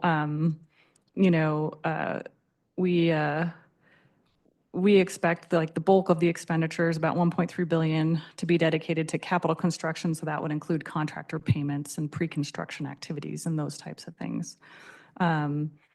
Total projected expenditures for CDOT for FY27, we're thinking 2.3 billion for CDOT. You'll notice that exceeds our annual revenue allocation, which is intentional as we continue to spend down a lot of one-time funding and cash balances from previous years. If you look at this, including the enterprises, we're anticipating about 2.9 billion in expenditures. All right, I think that's it for the spending plan. And then I'll switch gears a little bit and just talk about some of the changes since we kind of last went through the budget in detail with you in November. Since the proposed budget was presented, the team has done a lot of work to complete all of the final balancing. So within that spreadsheet that you have, there's a lot of minor adjustments to multiple lines, just based on adjusting for the revenue forecast, including adjustments for increases to salary and benefits, all of these central common policy allocations that come to us, and just general balancing. So we're not going to be able to go through every single detail of that. So we wanted to bring kind of the noteworthy changes, the big things, and point those out here in this presentation. So first, of course, 10-year plan, wanting to take a look at how we're funding that in FY27. Obviously, the 10-year plan is something we're funding over time. So this is just 1 year of that broader funding picture. The total budget that we're looking at allocating in 27 is 142.7 million. We're showing here in the table that just based on final balancing and all those moving pieces, it ended up being about 2.3 million less than what we had drafted in November. But that's just because of all the different moving parts. So the way we fund the 10-year plan is it's kind of the last stop when balancing the budget. Everything we can put towards it at the end, we do. So we've ended up with 142.7 million there. With agency operations and administration, we've adjusted those for statewide common policies. We wanted to align it with the governor's revised budget for FY27 that was submitted to the legislature on January 2nd. So we've kind of made those updates. You can see agency operations went up by 1.4 million and administration went up by about $200,000. And then the last line here, just kind of wanted to note the commission reserve funds line. Initially, when we were drafting the budget, we had 6.7 million kind of placeholder there. It was kind of unallocated, and that's kind of the place where we keep those unallocated funds. But now that we've gone through the entire process of creating the final budget and balanced everything, those funds have been fully utilized to kind of go to all these other things that we've had to put into the budget. So these common policy changes, there were a couple of EMT approved decision items and some other minor adjustments in the budget. So. Okay, next slide. Just to look a little bit closer at the funding for the 10-year plan, we've allocated, like I mentioned, 142.7 million. I did want to point out 10% of that is going into line number 46, the multimodal line for the 10-year plan. So that's 14.3 million. Now of that, 6 million has been set aside for funding busting for FY27. So if you want to think about taking aside and think about the busting budget, there will be 6 million that comes from this 10-year plan line in addition to the busting line that's in the one sheet, which will bring the total funding there to 20.4 million if you combine those two places where that funding is showing on your spreadsheet. So I just kind of wanted to point that out. And then the remaining funding is split between capital asset management and capital mobility. And the split there is really just coming from the type of funding that we're able to put in there. So the funding that we're able to contribute to the 10-year plan is a lot of federal funding. So PROTECT funding, Bridge Formula program funding, the CDOT share of the carbon reduction program, half of the Federal Highway National Freight Program, and then other flexible federal revenues. So a lot of federal revenue going into the 10-year plan. We were able to include the general fund transfer that we did receive in FY27. Initially in Senate Bill 260, we'd anticipated 100 million, but because of legislation last session, Senate Bill 257, that was reduced to 50.5 million, but that general fund is allocated in this line. So that's kind of the total picture of that number that you're seeing there for the 10-year plan. Okay, next slide. All right, switching gears to decision items. So kind of over the course of building the budget over the past many months, we have run an internal process where we reach out to divisions and regions, understand what requests they have for things that are changing, where they have funding shortfalls or cost increases or programs that are changing and things that they need. So we go through that internally, look at those, and any of those items that are under $1 million per PD 703, the executive management team has a process to review those and make determinations. But anything over $1 million, we bring to the commissions, which is where we're at today. So there were 2 items approved by the EMT that require additional approval by the commission.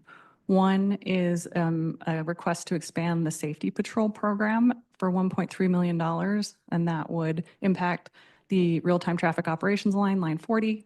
The other is to add funding into the budget for the joint operating area program for per diems and hotel costs, and that goes into line 66 in agency operations. And my next 2 slides, I'll talk a little more in detail about those. And there is more information in your packet about the couple items that the EMT approved informationally. So if you want to take a look at those, you can. Next slide. Okay. So the Division of Maintenance and Operations is requesting 1.3 million in ongoing federal funding to expand our safety patrol program. They're wanting to specifically target two of our busiest routes, the North I-25 and the I-70 Mountain Corridor. On North I-25, the funding would allow DMO to move towards a 24/7 coverage model. And on the I-70 Mountain Corridor, we're looking to shift from the current weekend only to a full 7-day-a-week service. This request includes adding 6 new vehicles and 2 full-time teams to fill those operational gaps. And, you know, I think the hope here really is to improve traffic flow, speed up incident clearance times, and I think the most important thing to kind of reduce the risk of secondary crashes on these really high volume routes. But because this, you know, request is over $1 million, it's here today for your consideration, and then it would be included with final approval in March when we return to request a resolution to approve the final budget. Next slide. Okay, the other decision item, this item's from DMO. It's a request for 1.5 million from the State Highway Fund to help with the ongoing I-70 JOA costs. So the JOA is kind of an operation solution, you know, that was created to kind of provide solutions to staffing challenges and improve winter maintenance along the I-70 Mountain Corridor, kind of a unique section of roadway. It's that 80 miles between Golden and Vale and divided between 2 transportation regions. And so it's, you know, JOA is there to be a holistic, provide holistic management of that area. And it's kind of essential when they're facing these high workloads and position vacancies and so forth. And so, you know, this is something that's been in place maybe since 2014. So this funding is actually something that in the past few years we've been approaching by bringing an amendment every year after we adopt the budget. Since about FY22. And what we'd like to do with this decision item is build it into the budget up front and give a permanent solution to this need. So if we put it directly into the budget now, we can kind of eliminate the need for those recurring amendments and provide the program with a more predictable, stable source of funding from the start of the fiscal year so they know it's there. This funding would be then included in the agency operations line 66, if approved. And again, this is one that you can review and then we'll bring back and include with final adoption in the budget next month. And that kind of concludes my section of the presentation. And I was going to pass it over to Jeff to switch gears and talk a little bit about roll forwards from FY26.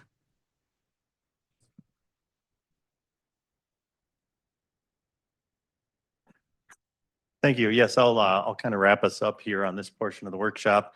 Want to touch base on roll forwards.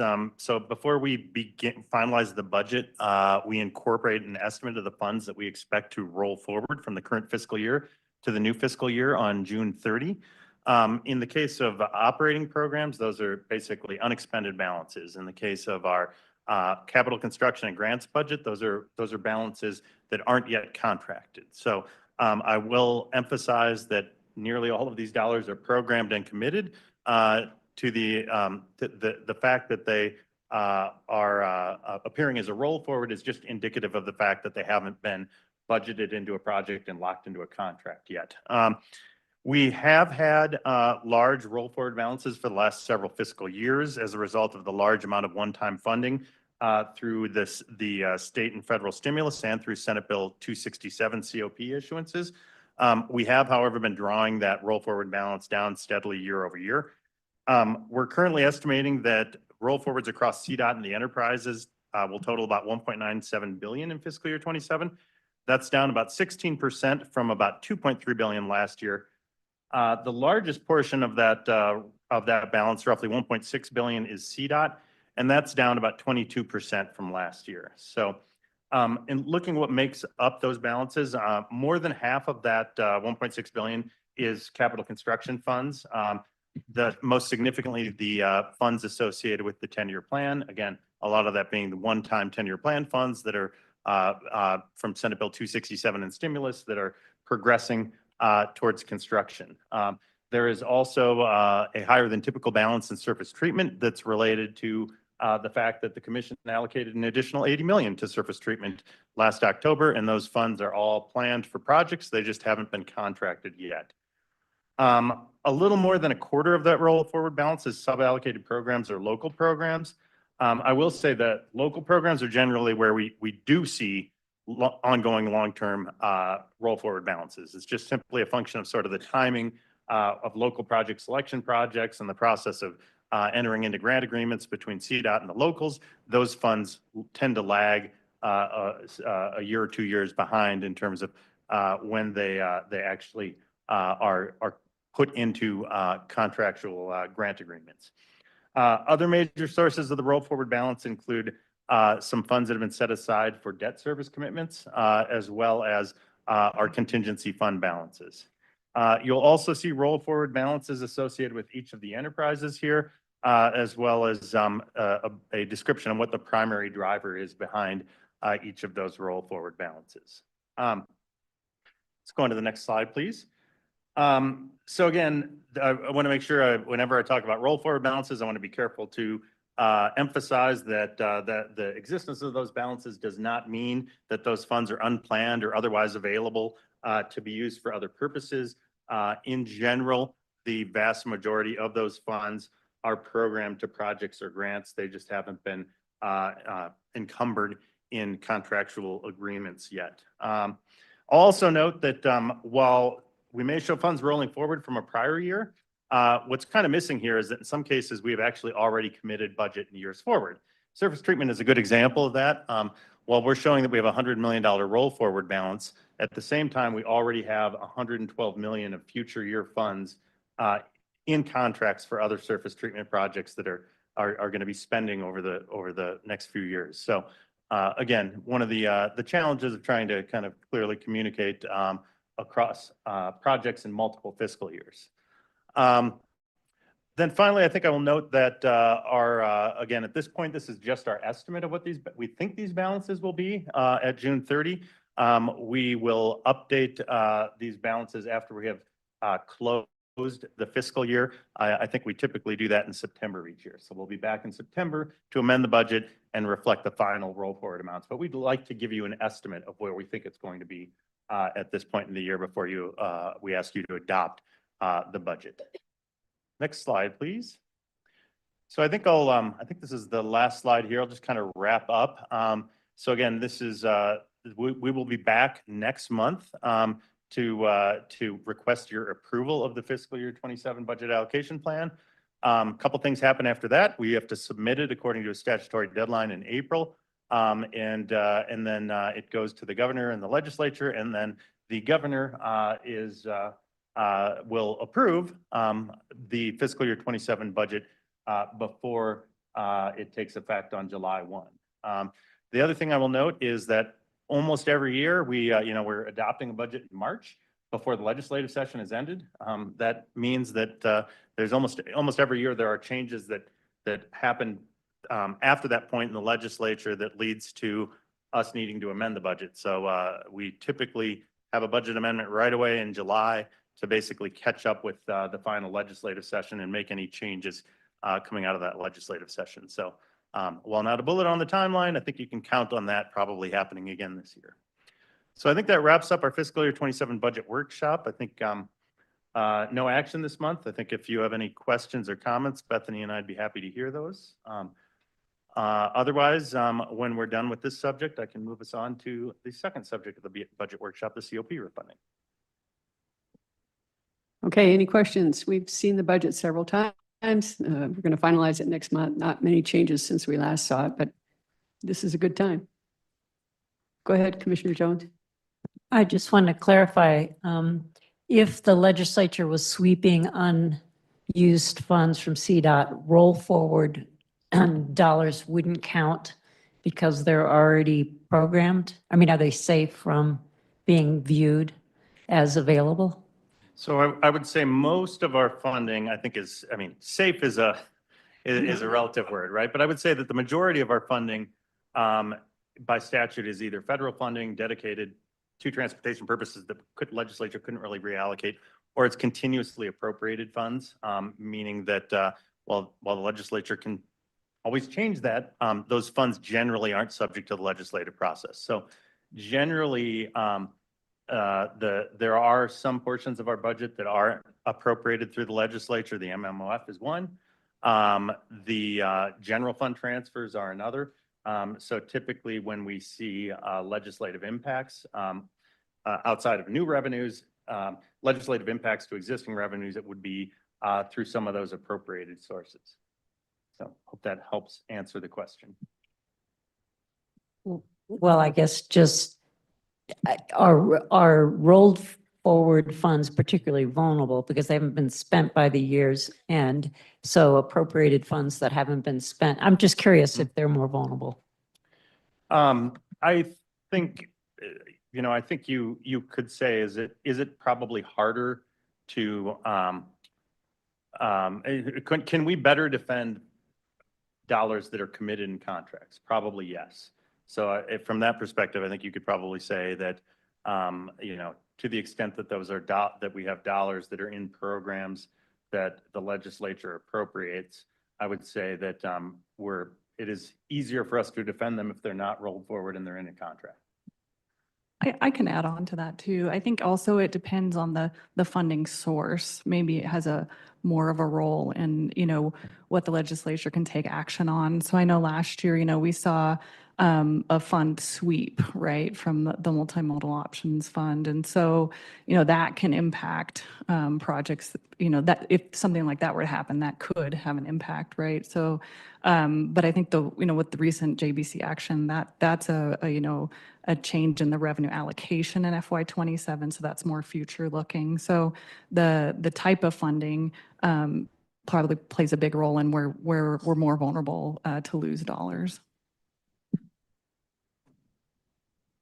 Okay, go ahead. Commissioner Jones, go ahead. Oh, thank you very much. Commissioner Gutierrez, please. Thanks for pointing that out. Cecil, go ahead. Okay, thank you. Thanks, Jeff, for the presentation here. I had just some questions here. On line 61 on your allocation plan here, I know I'm getting down into the nitty gritty here, but you have a transit grant program there. Based on our, and you've got $161.9 million there. Based on our discussion this morning, is any of that available for Bustang? And if so, good question. The dollars that you're seeing on that line are our local transit grant programs. So so there's kind of a two-part answer. So I'd say there are multiple funding streams there. There are some funding streams there that have more flexibility than others, but in general, those funding streams are all dedicated to local transit grant programs, and we wouldn't have the ability to reallocate them to Bustang because of the legislative requirements associated with them. There are some small amounts in that line that we do have flexibility. I don't think we have considered those as a serious option in terms of the Bustang solution because they're not they're smaller amounts, and two, they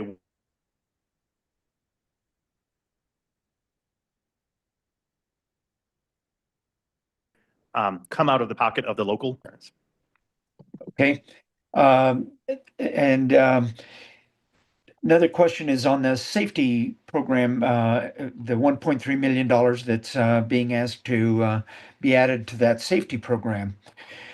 Is that money tied? Here's where I'm going with that. We have partnered with that program in the past at CTIO. If we were to partner with them and and we took that $1.3 million with our STEP money, would that funding, that $1.3 million become available for busing? So I think, and I might ask Bethany for help here, I think the 1.3 million, is this the courtesy patrol? Yeah, dollars? correct. So, and I think those are federal. This is without getting too far into the weeds on one of the challenges we have is that with our federal funds, there's very limited transit eligibility. So actually that 1.3 million that's proposed would utilize federal highway funds. Okay.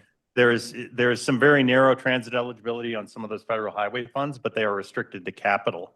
So the problem with the Bustang funding gap is that it's primarily operating, not capital. And so we don't have a lot of options on federal funds, federal highway funds for addressing Bustang cap operating, but good question.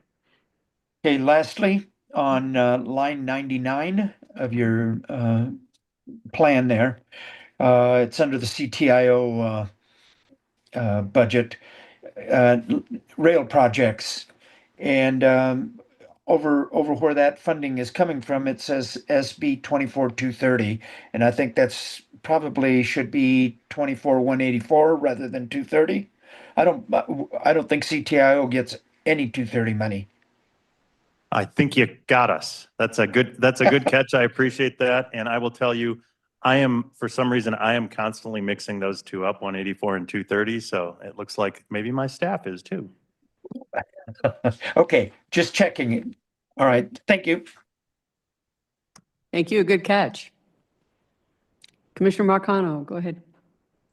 Thank you. So maybe a little off base here, but we haven't had that much snow and ice, certainly on the Front Range this year. I see that we have, zero roll forwards. I know we don't project for that to happen on line item 29, but I am curious, like looking at this year's budget, right? And then looking at our future budget deficits, what, if any, savings are we realizing just because the weather has not been doing what we expect it to? And then is that eligible then to be rolled forward? And I see that that's state highway funding. Yep. So what restrictions do we have on that pool of money? Sure. So I'm going to answer part of it, then I'm going to actually tag in Sean. I think, let me speak. It is state highway funding. So if there were balance left over, we could retain that and we could either roll it forward within the program to next year, or we could reallocate it to some other purpose. I will say in general, we very rarely see any significant amount of roll forward in the MLOS program, even in a lean snow year, just because the need relative to the funding levels is so significant. And so generally speaking, I think what you would see is if we have less expenditure in snow and ice, it means that we're able to do some of the other things that we're really underperforming on a lot of the other times, like getting out there and filling potholes. But I think Sean Smith could probably give you a little bit more specific answer on what we're seeing this fiscal year and what it might mean in terms of the overall MLOS budget. Yeah, thanks, Jeff. Sean Smith, Director for Division of Maintenance and Operations. So what we're seeing this year, obviously, significant amount of reduction in snowfall. Average miles this year to date that we've driven to plow operations is 1.7. And at the same point in time last year, we were over 3 million miles. So we do have a large savings that's coming from the snow and ice. However, Jeff brought it up that we are spending it in other program areas and other maintenance activity areas. And then also one of the line items is a maintenance reserve fund that we use to offset when we have heavy winters or something like that. We have not touched that contingency to this date. We're really holding it and hoping to be able to roll that or carry it into what we suspect might be a active fire season. Okay, I think we're good with that. Then we'll go ahead to the HQ COPs. Please proceed. Okay, thank you. So last month we had a workshop on a planned refunding of our outstanding certificates of participation, or COPs, associated with this building, as well as our headquarters facilities in Region 2 in Pueblo and Region 4 in Greeley. I'm back this month to review some more specifics associated with that proposed transaction. and to request your approval of the parameters resolution, which authorizes staff to move forward with executing the transaction bound by certain parameters. Also note Brian Stelmack with Stiefel is the department's financial advisor. Brian is sitting back here next to Patrick Kalinda. And Brian, along with our bond counsel, QTAC, are supporting us in this transaction. So let's go on to the next slide, please. So recapping a little bit from last month, we originally made 2 issuances of COPs. One in 2016 was an issuance for $70 million that financed this building, as well as the Region 4 headquarters in Greeley. 22.3 million of that amount was separately refinanced a couple of years ago in 2020. In 2017, we issued an additional 58.7 million in COPs for the Region 2 HQ facility in Pueblo, as well as some other regional facilities that were included with that COP issuance.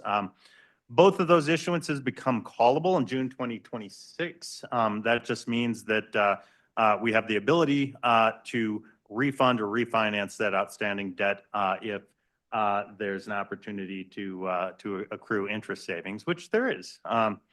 So we can execute a refunding as early as March 17, which is 90 days prior to the June call date, and that is exactly the schedule that we are following right now. And then finally, the issuance is investment grade issuance rated by Moody's and S&P. We actually just got our ratings towards the end of last week, and both Moody's and S&P reaffirmed our current ratings. So the state has a AA credit rating with S&P, and this transaction specifically has a AA minus rating. And again, S&P and Moody's just affirmed those credit rating levels last week. Let's go on to the next slide here. There's a lot going on in these 2 tables. I can get into more detail if you like, but just kind of summarizing what the key messages here. If you look at the bullets at the top, we had 128.7 million in original par amount. So that's the original amount of bonds that were issued across those 2 series. About 22.3 million was previously refunded in 2020. We've also paid off about 25.96 million of principal, leaving a balance of about 80.4 million that we're looking to refund with this transaction. Let's go to the next slide here. What we plan to do is to issue new COPs with a face value or par amount of 66.6 million. That's our current estimate.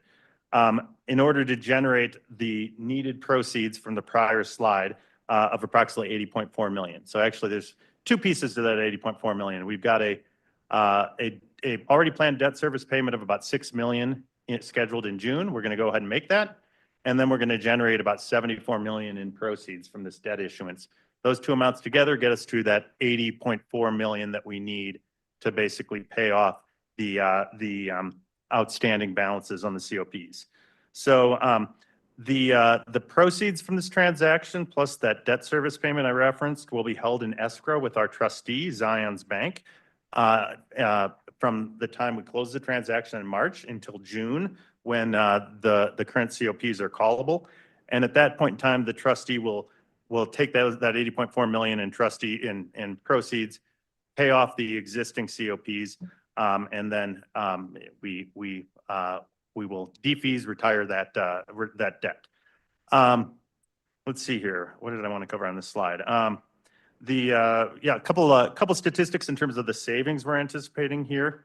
The proposed refunding is estimated to generate approximately 8.735 million in net present value savings. That's a savings of about 10.86%. So putting this another way, over the remaining 15 years that's associated with these COPs, so we still have 15 years of outstanding repayments.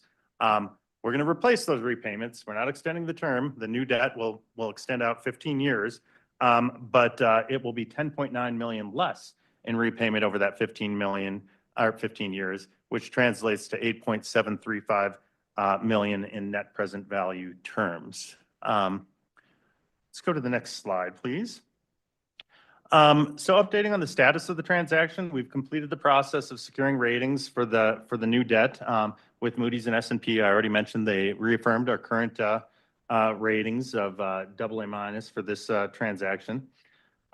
We did provide the commission with a link to both the resolution. I know it's a fairly lengthy resolution. That is the type of resolution you get when you ask bond lawyers to draft a resolution, looking at one commissioner in particular. I also sent out to you separately a copy of the preliminary official statement. Were you interested in reviewing that? During the regular meeting tomorrow, I'll ask your approval of the parameters resolution. Subject to that approval, we'll post the preliminary official statement, or POS, next week, which essentially will begin the process of marketing the refunding COPs to investors. Next slide, please. So in the next couple of slides, I'll just briefly provide a quick overview of each of the key financing documents that we've referenced to this point, beginning with the POS. Again, I did provide this to commissioners for your review if you're so interested. The POS is the disclosure document. It's typically released 7 to 10 days prior to a bond sale. And again, we'll be releasing that next week, I think on February 23rd. It's the primary document used to disclose information on. But you see where they're at on there? Yeah, I do. Okay. It's the primary document used to disclose information on the bonds, or in this case, COPs, to potential investors, and it includes preliminary information on the terms and conditions of the sale, including the purpose, security features, and other disclosures. Next slide, please. The supplemental bond indenture is another key aspect of the financing process. That is the contract between CDOT and the trustee, Zions Bank, which pledges certain revenues for repayment of the bonds and establishes the security for repayment. Again, just want to emphasize, we're only requesting your approval of the parameters resolution. We're not requesting individual approval of these documents, but I am briefing you a little bit on what they are so that you're aware, but also because the parameters resolution basically delegates to staff the ability to execute these documents. So I want you to understand what some of these documents are in the parameters resolution. And then let's go to the next slide, please. Then the final document, again, I'm going to address here is just the parameters resolution. Again, this is what we will be asking you to approve tomorrow. It essentially provides formal authorization to move forward with issuing the refunding bonds and to execute the associated documents, including that POS and that supplemental bond indenture. So let's go to the next slide. So I've referenced the parameters. What are these parameters? Since we don't know the final terms of the sale until we price, we need to have some latitude for certain amounts of the transaction to move within a range. Interest rates will continue to move between now and the day we price, and then the pricing itself is subject to investor interest, and the final terms we won't know until we execute that pricing. So the parameters resolution you're asked to approve, basically we say, hey, give us the authority to execute, but within these bounds. We can't go out and execute something wildly different. So the parameters resolution establishes a maximum par amount of 70 million. So we might have to adjust. I think on the earlier slide, I said 66.6 million. This gives us a little bit of cushion because we may have to change that amount depending on investor interest and interest rates to achieve the target amount of about 74 million in proceeds that we have to generate. So one key parameter is we cannot issue more than 70 million. It also establishes maximum base rentals or debt service. So wherever we land, we can't execute with a transaction that will result in base rentals or debt service greater than 8 million annually. Then in terms of term, again, we are executing these refunding bonds to maintain the same debt repayment horizon. So we're not extending or pushing out debt service further. This basically establishes that we cannot extend that final maturity of the refunding COPs beyond the current final maturity date of July 15, 2041, and the underlying lease term associated with the properties that serve as collateral for the transaction, we cannot extend beyond July 30, 2041. Then the final provision is basically site lease terms. So this is sort of the lease agreement between this trustee and CDOT, where we are essentially leasing back our collateral. That site lease term extends an additional 10 years. We don't expect to be leasing properties back an additional 10 years, but that is there for additional security to investors. So if, for example, the state were to fall behind on making payments, they have an additional 10-year term of the lease where we could continue to make payments and catch up on that. But again, that's a market standard to have that 10-year after the lease term, not something that we planned on having to utilize, but a key provision of the transaction and a key element of those parameters outlined in that parameters resolution. All right, next slide. I think this is my final slide here. So yes, just to kind of close on a timeline of the overall transaction in terms of where we're at. We're here on the 18th and 19th. We're finalizing the preliminary official statement today, actually, I think. And upon the approval of the parameters resolution tomorrow, we'll move forward over the next few weeks in finalizing, preparing for the final transaction. We will actually price or sell this refunding COPs on March 4th, and then the final closing is executed on March 17. So I think that concludes my part of the presentation today. Again, I will be back tomorrow to request your approval of that parameters resolution. And if you have any questions, I'd be happy to take them. Thank you. Any questions? Okay, I don't see any and none online. So it sounds like we're ready to go. We'll see you tomorrow on that. Thank you. Let's take a quick break. Coming back at 3:15. And my guess is everybody that the last part of this will go quickly and we probably will make up our time. So 3:15.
June is when we elect, July is the election. Herman was, we formed a committee in April. They report back in May. We make the, okay, everybody, let's go ahead and get back to work here.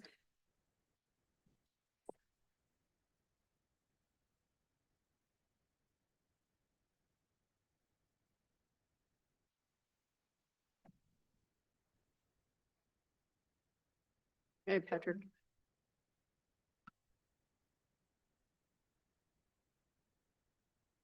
Right, next on our agenda is Bridge and Tunnel Enterprise Workshop, and I've got Patrick Holinda here to talk about the final budget allocation plan and then some other items. Please go ahead.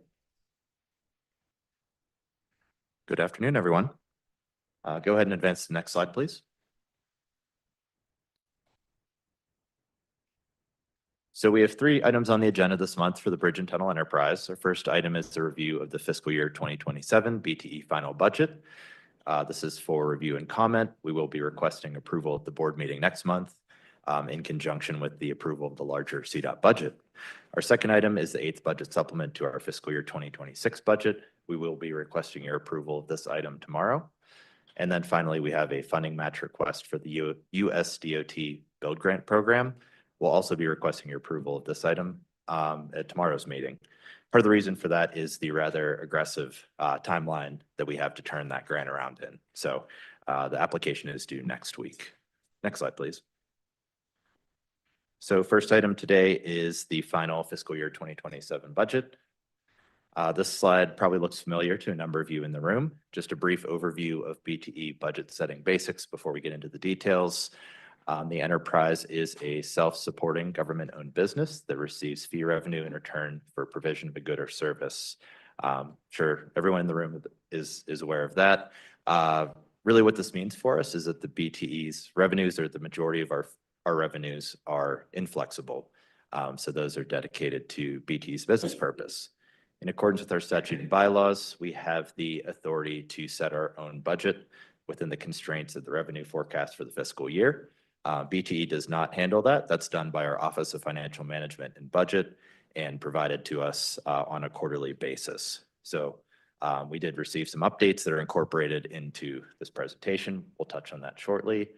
And then finally, we are in constant coordination with our Office of Financial Management and Budget throughout this process.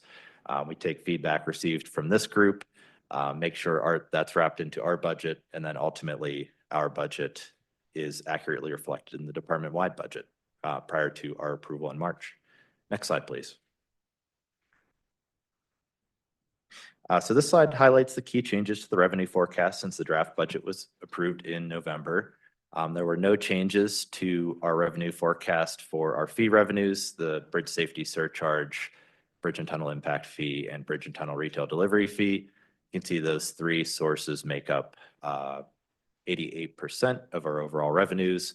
The remainder comes from federal funds, interest earnings, and miscellaneous revenue. The changes since we spoke in October and November. First, we have increased federal funds for our debt service obligations. These were initially forecast at $8.1 million. This has been increased to $15 million for the final budget. Just a note on this figure is that it is established by an existing MOU between the enterprise and CDOT related to federal participation in BTE's debt service obligations. The second change is an increase to our forecast interest earnings. So our interest earnings on our infrastructure revenue bond proceeds are expected to exceed initial forecasts by roughly $900,000. This is due to really 2 factors: the rate at which we're expending those funds, which are relatively in line with what we anticipated. And then second is the amount of interest we are earning on them just based on current market conditions. So a little bit more revenue coming in terms of interest earnings than we initially forecast. So overall, this results in an increase of just over $7.8 million, or 4% to BTE's forecast budget for fiscal year 2027. Next slide, please. So this slide highlights the key changes to our allocations. This, again, primarily results from the updates to the revenue forecast. So really two areas where we made changes since we last spoke. The first is the administrative and operating line. This was updated to account for two changes. First was updated staff compensation data for up-to-date payroll information. And then we also incorporated a share of centrally provided services. So this was provided to us by the OFMB group. Essentially, this covers any centralized services that CDOT support units provide to the enterprise. So essentially what we're doing here is making sure we're fairly compensating CDOT for the work its employees do for the enterprises. Second item here is an increase to our capital construction program, and this goes directly to our capital construction projects. You'll see that the increase in allocations balances to the increase in revenues, and we hit that total mark that you saw in Jeff's presentation of $207 million forecast for the enterprise. Just going through the graphic on the right-hand side of the slide here quickly, 60% of our allocations are to the capital construction program, 38% to debt service and Central 70 availability payments, and then a small share for administrative and operating and maintenance and preservation of Bridge and Tunnel Enterprise owned assets. Next slide, please. So one thing we wanted to be a little bit more deliberate about in this presentation was making sure we were touching on the fact that this isn't just budget, right? These are funds that are allocated to real projects. So this slide showing a breakout of our capital construction program for fiscal year 2027 by work type. We did bring a similar presentation to you in November where we were workshopping essentially the allocation or breakout of BTE funds over the next 4 years by work type. But this is just looking at the next fiscal year and how we plan to use those funds.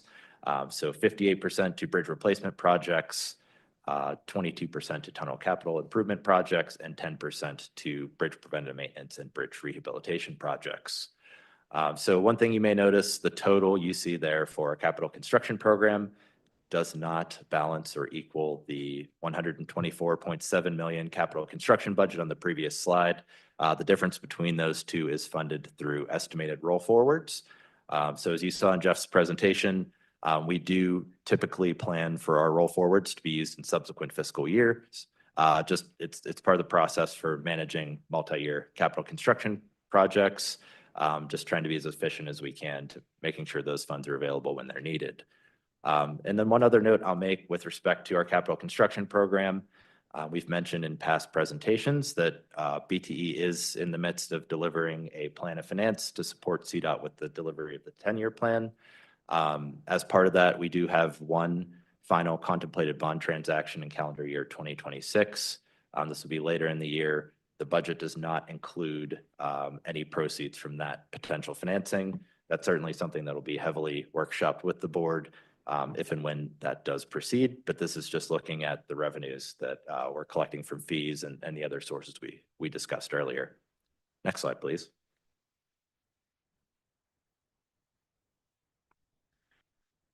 So as noted previously, if there's no comments or concerns from the board, we anticipate returning next month for your approval of BTE's fiscal year 2027 budget. Obviously, again, any comments we have here today, we'll be working with Jeff's team to incorporate those in the department-wide budget as well as our budget. Looking forward to the next fiscal year. Again, if and when BTE does proceed with the financing later in the year, that would require a budget amendment to increase the capital construction program to account for those proceeds. But we'll cross that bridge if and when we get to it. Really, that depends on the progress of a few of the larger capital projects in our program. And then we'll also be expecting to return to you later in 2027 to true up the budget when we switch from fiscal year 2026 to fiscal year 2027 to account for revenue reconciliation, roll forwards, those items. As Jeff mentioned, with respect to roll forwards, we're just at this current point in time, we're just dealing with estimates. Next slide, please. So that concludes our presentation on the fiscal year 2027 budget. I'll ask the chair, is there a preference to take questions in between the segments of the presentation or wait until the end? I'd say let's roll. So get questions at the end. Thank you. Yeah. Thank you. Okay, moving on to the 8th supplement to the fiscal year 2026 budget. So this month's supplement includes one request from Region 1 to increase the design phase budget for the I-270 Critical Bridges project by $4.17 million. The supplement will provide the project with the funding it needs to proceed to 100% design and get the project ready for construction. Certainly all these activities are timed up with the requisite NEPA approvals. So we're just getting funding approved ahead of time. So the project is ready to move forward quickly once it's in a position to do so. So the 6 poor-rated bridges that are included in the project are in the top tier of Bridge and Tunnel Enterprise's most recent bridge prioritization plan. The project is also an early phase of the larger I-270 improvements project in CDOT's 10-year plan, making it a top priority for both CDOT and Bridge and Tunnel Enterprise. Next slide, please. Okay, moving on to the grant funding match request. So brief introduction to the Build Grant Program.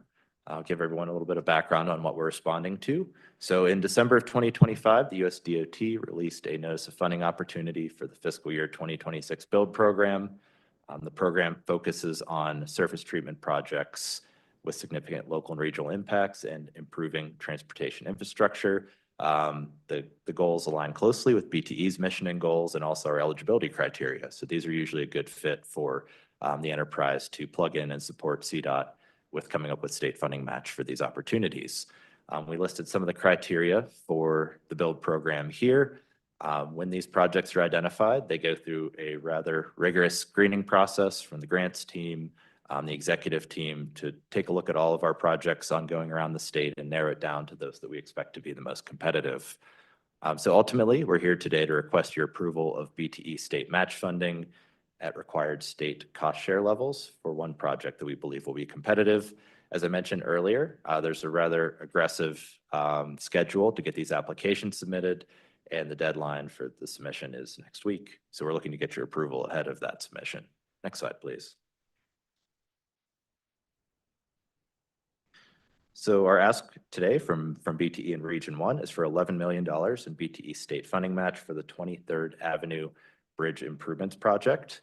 These funds will be coupled with $18.6 million in CDOT 10-year plan funding and a $25 million build grant request with the goal of fully funding this project, which has an estimated cost of $54.6 million. In addition to being in poor condition, the 23rd Avenue Bridge over I-25 has substandard vertical clearance, leaving it highly susceptible to bridge strikes.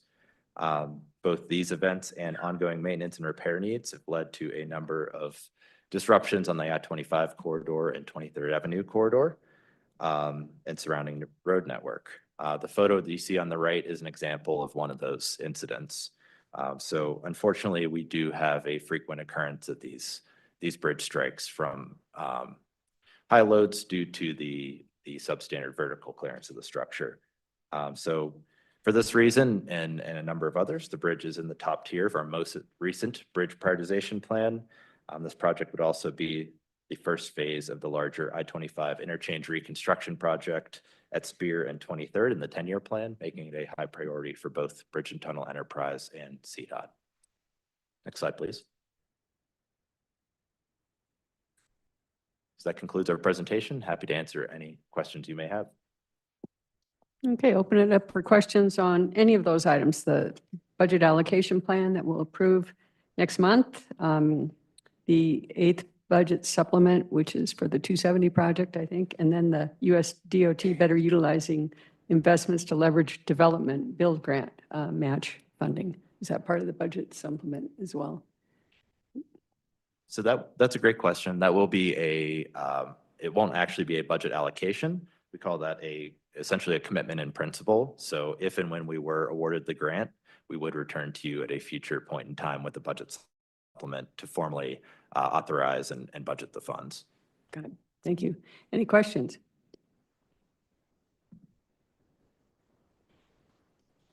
I have a request. You note in the backup for 270 that you'll not do anything that precludes a final result on the NEPA process. And I was going to ask you to say that tomorrow because we get a lot of people who weigh in the meetings these days about 270. So Yeah, absolutely. Happy to do so. And yeah, that's a very great call out. We were very deliberate in the materials that none of the actions that the board will be asked to take preclude any of the alternatives in consideration. Great. Okay, that was quick. Yeah, thank you. All righty, we're on to the Fuel Impact Enterprise Workshop. So Darius Pakbaz, please. Thank you, Chair. I'm going to be joined by Craig Hurst, the Fuel Mobility and Safety Branch Manager, to help with this presentation. But we're going over the final FY27 budget for consideration at tomorrow's Fuels Impact Enterprise Board of Directors meeting. As a reminder, this budget was previewed in November, I believe, of last year. And this is just finalizing the budget with the final allocations, which includes roll forwards, interest savings, and the final central services allocation, which are the main changes. Also, there is in the packet an annual report which shows the allocations that have been done on the projects that have been done that were either directed by the board or have been decided upon by local partners through their allocations. So if we could go to the next slide, please. Just as a high-level overview, this is one of the enterprises. This is the newest enterprise. It is one of the only enterprises that expires in about 4 years' time, and it is primarily designed to do projects that will help with the transportation of fuel in the state of Colorado, and of course, the commission will serve as the enterprise board of directors. Next slide, please. There was a fee on the transportation of fuel set at 6,125 millionths of a dollar per gallon of fuel products delivered in the sale of Colorado. And of course, that was set in September of 2023, which is paid, which funds the enterprise. And it generates about 15 million. Now, if the cash fund exceeds 15 million, the fee will not be collected. We have not gotten to that point yet. So, but that allows, as dollars go in, that allows additional dollars to be collected from this fee for these projects. Next slide, please.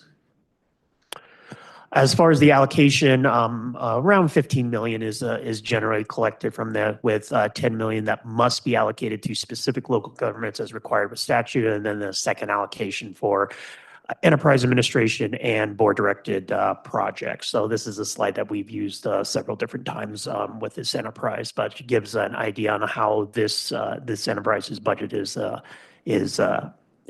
constructed. Next slide, please. In terms of the local allocation, that is prescribed within statute, which requires it to go to these 6 local governments. Adams County getting 64% of the 10 million, City of Aurora 20%, El Paso County 13%, Mesa County 2.4%, and Otero County 0.6%. And there is provisions if the locals are unable to distribute that funds to redistribute it to the other divisions, and if the enterprise does not collect more than $10 million in any given fiscal year. Next slide, please. And then, as I had mentioned, the board can direct state government projects related to the transportation of fuel within the state, environmental mitigation and emergency responses as well, all on commercial freight corridors throughout the state of Colorado. Next slide, please. So getting into the budget, looking at the potential revenue sources, there is the 15 million that is being collected. What we didn't see in the November is the potential roll forward of about 3.38 million and interest earnings of less than 1,780,000, which has the available revenues in FY27 of 19.16 million. Next slide, please. First, for the administrative and operating line items within the budget, the first item is the central services allocation, which was described earlier with the BTE presentation. That was slightly changed. We presented around 99,000 in November. That's around 100 2018. And the rest of the line items for staff compensation, program support for administrative purposes, and other operating expenses has not changed. So that's looking at about $218,000 for the next fiscal year. Next slide, please. In terms of the distributions, we have the distributions that I mentioned previously to the locals for their annual distribution from this enterprise. And based on board direction that we had gotten in January of 2024, any additional revenue will beyond what goes to the locals and for administrative costs will be for board directed distribution for projects related to the distribution of fuel in the state. And that we're looking at from the toll revenue, about 18.8 million that will be available for distribution in fiscal year 27. Next slide, please. And so we'll be bringing forward to this as the, besides the approval of the minutes, the only item for the Fuels Impact Enterprise Board of Directors tomorrow. And then we will forward that on to the Division of Accounting Finance staff within CDOT to include that as part of the overall budget package. And then, of course, for future activities to determine projects on freight corridors for board-directed funding in future months. The last couple of slides, just kind of a very high level, goes through the annual report to give an idea on what some of the funding uses of these of the enterprise's funds have happened over the past 2 to 3 fiscal years. This just kind of gives you an overall idea of the distributions that have happened for these past few fiscal years, around 19.21 million. If we go to the next slide, we can go into the specifics, which when we're looking at local agency projects, Otero County, El Paso County, and Adams County are now in the process of evaluating what specific projects and determining a prioritization framework for the usage of their particular funds. We did get a couple of items from Mesa County and the city of Aurora, which is in Mesa County. They're working on bridge repairs on old US 6 and 50 using their particular their distribution of the funds. And the city of Aurora is looking at intersection improvements on Smith Road and Airport Boulevard and on Tower Road, which all have provide our routes for the distribution of hazardous materials, which includes stuff like traffic signal coordination with the rail lines that go through that area, better accommodation of large trucks, updated signage, and so forth. Next slide, please.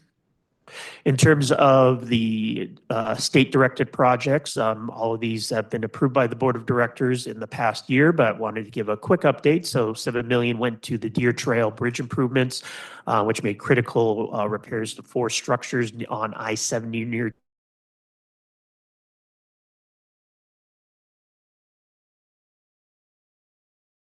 with the collaboration of the Bridge and Tunnel Enterprise. Use that on repair replacement concrete slabs on Highway 287 towards the southeast portion of that, otherwise known as the Ports to Plain corridors. Region 3 did small surface treatment projects on key freight corridors, which included US 6, US 50, Colorado 131, Colorado 91, and many different locations along I-70 throughout Region 3. Next slide, please. Additionally, there was $8 million that was allocated to the I-70 Horizon paving project in the middle of Grand Junction that will resurface 6 miles of I-70 and 2 sets of exit ramps. And then the allocations to Region 4 and 5, 1.25 million and 456,000. Those regions are developing their pavement resurfacing plans after they got the awarding of the funds from the Enterprise Board of Directors back in November 20th of 2025. And I believe that is my final slide. We'll be back, as I said, tomorrow on the approval of the draft revenue allocation plan, but happy to answer any questions that members of the board have today. Thank you, Darius. A good presentation, a nice straightforward budget and annual report. Any questions? I think we're good. Thank you. Thank you very much.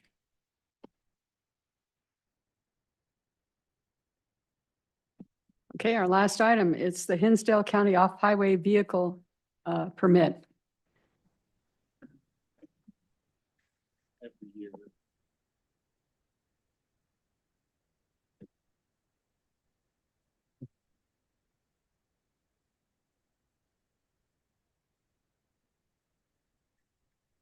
Okay, I'll just go ahead and jump into this. Can you guys hear me okay? Yes, we can. Thank Yeah, you. it's in. Please Yeah, I proceed. just want to announce real quick, Okay. we're bringing this forward to you. Once again, some commissioners that have been around a while maybe remember some of these conversations in the past. So this is not a new conversation, but it's been an ongoing effort and a program that we've been working on in Region 3 with Hinsdale County. With me today is Zane Zanamnicek. He's our Region 3 traffic engineer. And we also have representation from Hinsdale County online as well. So go ahead, Zane. Okay, yeah, we'll just jump right into it. So happy to be here this afternoon, everyone. Thank you.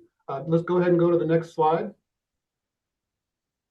I'll just give a little bit of background on kind of what we've been up to with Hinsdale County and Lake City the last decade or so, and kind of how we want to move this forward. So for those unfamiliar with what's going on in Lake City, they're really the home to a couple of nationally known trails, alpine trails that go up and over the San Juans and end somewhere near Ouray.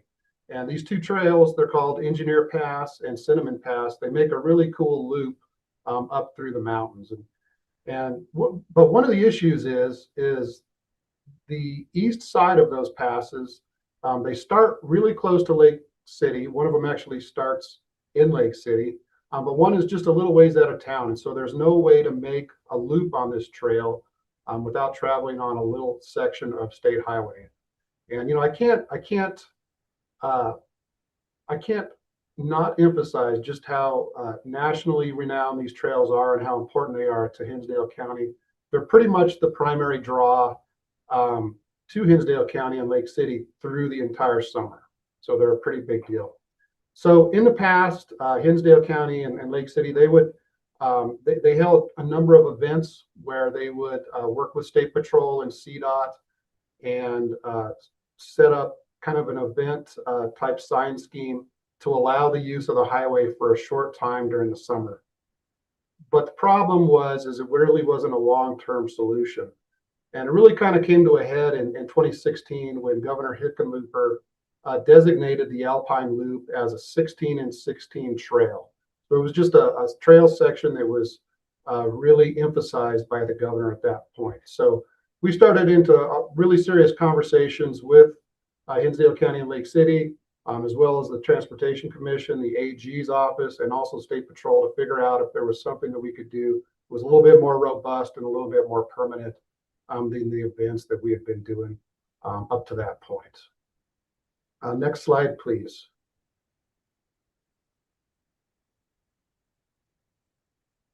So again, you know, the goal of this effort was to legitimate the use of OHVs from a legal standpoint on the section of 141 that we have down there. So we did a lot of research. We looked at what other states were doing that allowed OHVs on their highways. There are a few of them out there. We placed some constraints around what we want to try to accomplish, which was sort of the bare minimum of connecting the loop as it's laid out on a map.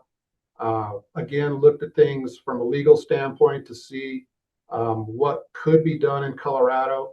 And basically what came up was that the State Transportation Commission does have the ability to declare a section of highway as open to OHV travel. And wasn't a lot of definition into what that looked like, but that's kind of the path that we went down. And working with the AG, we came upon the process that we're in right now, where the TC has in the past declared that section of highway open with a lot of constraints from, you know, from a time span standpoint, from a distance standpoint, a lot of other terms and conditions that go along with that. But they have declared this open for about the past a decade or so. Next slide, please. From the town and the county standpoint, this has been supported by them in general. I'm not going to say that there's 100% support. There's been some negative comments, and there's been some folks that were not for this. But many times they have gone to the voters just to see how much support there really has been, and it's been the majority every time. In fact, just this last November in 2025, they put a non-binding question on their ballot asking whether or not they wanted an extension of this program for the next 10 years, and that item did pass. Next slide, please. So what we're here to do, to ask for today is, actually, before I get into that, I'm getting ahead of myself. I will talk just a little bit about how the program has gone in the past.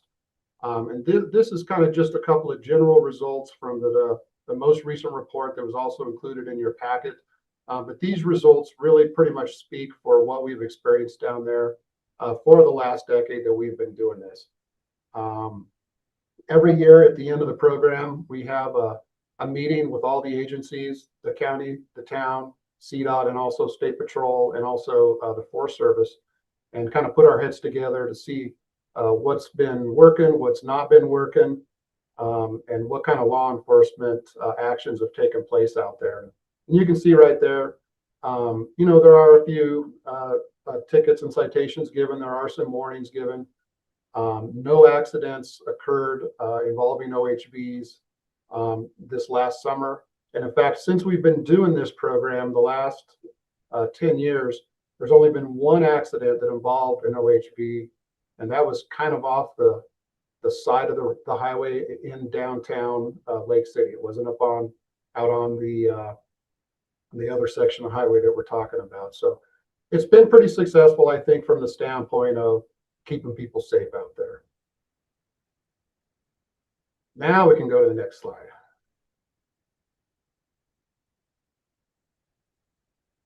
So what we would like to do is request that the TC grant a 10-year extension of the program that we've been doing. In the past, we've been asking for between 2 and 3 years for this program at a time. But we feel like the program is dialed in well enough that we could ask for a longer time period and not have to bother you all with this every couple of years. In general, the program would operate just as it does now. The region would still be in constant communication with the locals on any kind of issues that come up. If there is something that occurs, we'll know about it, and we'll talk with them and try to figure out what we need to do, if anything, to make things right. The other condition that we want to put on this request is a little bit different than in the past, in that we will still ask for a new permit at the region level from Lake City and Hinsdale County. So instead of just doing, we won't do like a 10-year permit or something like that.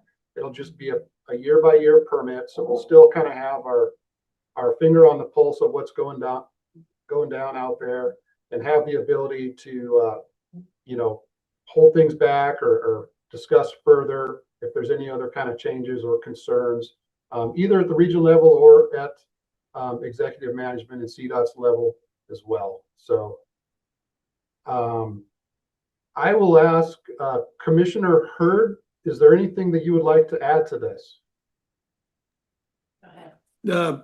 Yes, just a couple of things, Zane, and thank you to the commission for hearing this from us. And it's just that as every year has progressed, as this program has been in existence, we have added everything.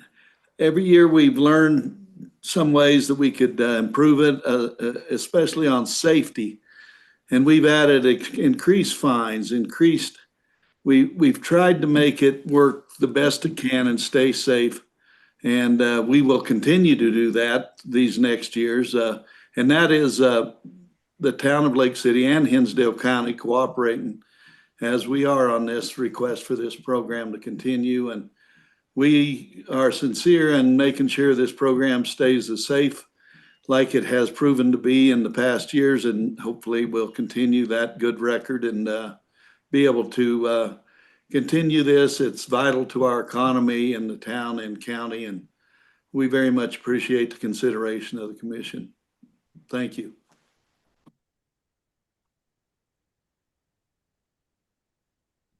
Thank you. Anything else to add, Jason? No, I think the big thing is it's been a very successful program. We support it in the region. We appreciate all the help we get from Hinsdale County and Lake City on implementation. They've done a great job, a great partner with us. And yeah, we fully support this effort. Great, thank you. Any questions? Yes, we have several questions. Director Liu first. I would just add that I very much support the region making this ask and think that Zane and Jason and the whole team have proven that they're capable of handling this delicate one really quite well.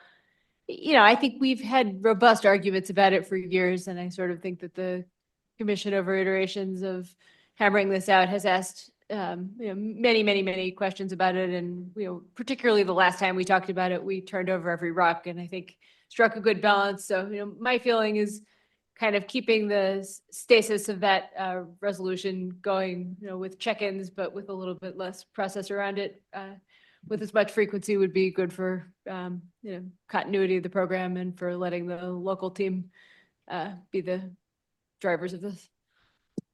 Okay, let's see. I don't know who raised their hand first. Barbara McLaughlin, please go ahead. Thank you. I used to represent Hinsdale and Lake City, and I can tell you that they have made so many improvements. I got there when you guys were still kind of beating each other up in the street, so it was fun to watch, but it was terrible. It was not a good process. But really, the fact that they've got more sheriff's deputies now, they've had votes of the people several times. They're talking to everybody in the community. They've really worked hard and listened to what the constituents had to say on this.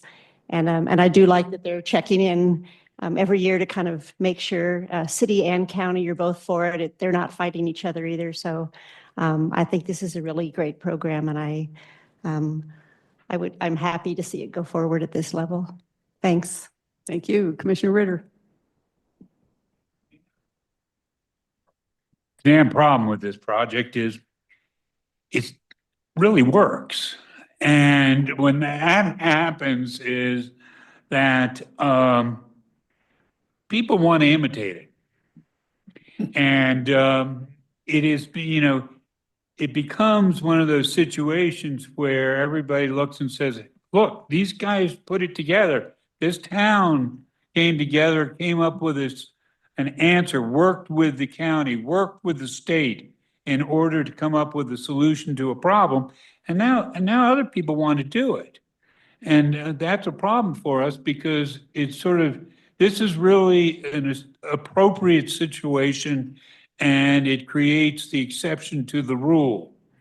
And for all of us out there, it's hard to defend that, you shouldn't do it either, because this is such an exceptional situation that we granted this exception.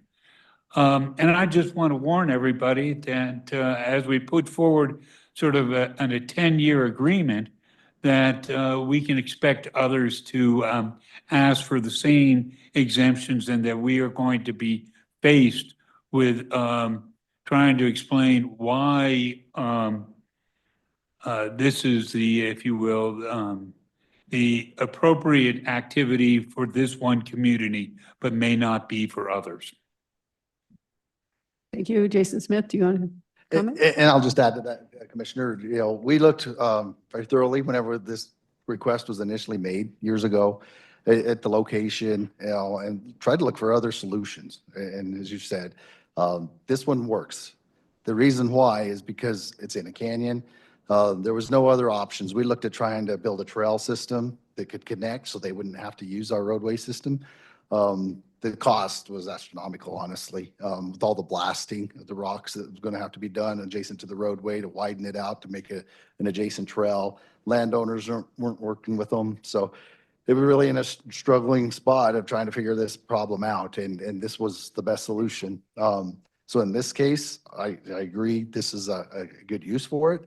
We've had other communities talk about it, but really none of the solutions work. They have other opportunities that we've seen. So in this case, there was no other opportunities to speak of. So that's why we supported this one. If any others come forward, again, we'll evaluate the need and have those discussions. Thank you. Any other questions? Go ahead, Commissioner Marcano. Thank you. So this is a pretty cool and unique situation. So I just want to make sure that I am operating here with full understanding though, because I looked through the backup and we use OHV, but I just want to make sure an OHV is like an ATV or like a dirt bike or something like that, right? That's not normally street legal. Yeah, like a side by side, yes. Sure. Where other states have licensed them now and they're street legal and, there's certain rules and laws that you have to follow. You have to be driving age, you have to, wear the appropriate gear, that kind of thing. And they have to have lights and mirrors on them. Okay, great. So yeah, honestly, I think this is a really unique kind of solution because it sounds like we're basically constrained by topography and geology, right? In terms of like being able to connect the existing trails. So if this works out for the community and, they've been doing it, I think it's a fantastic thing to continue. Thank you. I echo those remarks. I mean, I think this really is an example of a great collaboration on the part of the agency with the county and the community of Lake City as well, and really appreciate. And I like the idea too that we've tried to explore other alternatives, and you've worked through this for years now and have pretty much ironed out all the kinks. So thanks for all that. Oh, see, it's not showing up on my screen. Vice Chair Bowman, please go ahead. Okay. Thanks, Commissioner Cook. I just wanted to echo your comments and Barbara McLaughlin, everyone's, because honestly, we in tourism have watched this for years because we knew that Silverton was really struggling with it, and and other communities as well. And we understand that this is a unique situation, but kudos to Jason Smith and staff, CDOT staff, as well as the community for working this out and making it a shining example of how projects like this can work. So thank you again. Thank you. Any other? Well, great to end the day on such a positive note. So looks like we're pretty much through our agenda, and I don't see that we have anything else. We have breakfast at the usual time tomorrow morning at 8 a.m. So thank you all. And we'll go ahead and conclude the meeting right now. Yes, folks, this commissioner heard from Hinsdale County.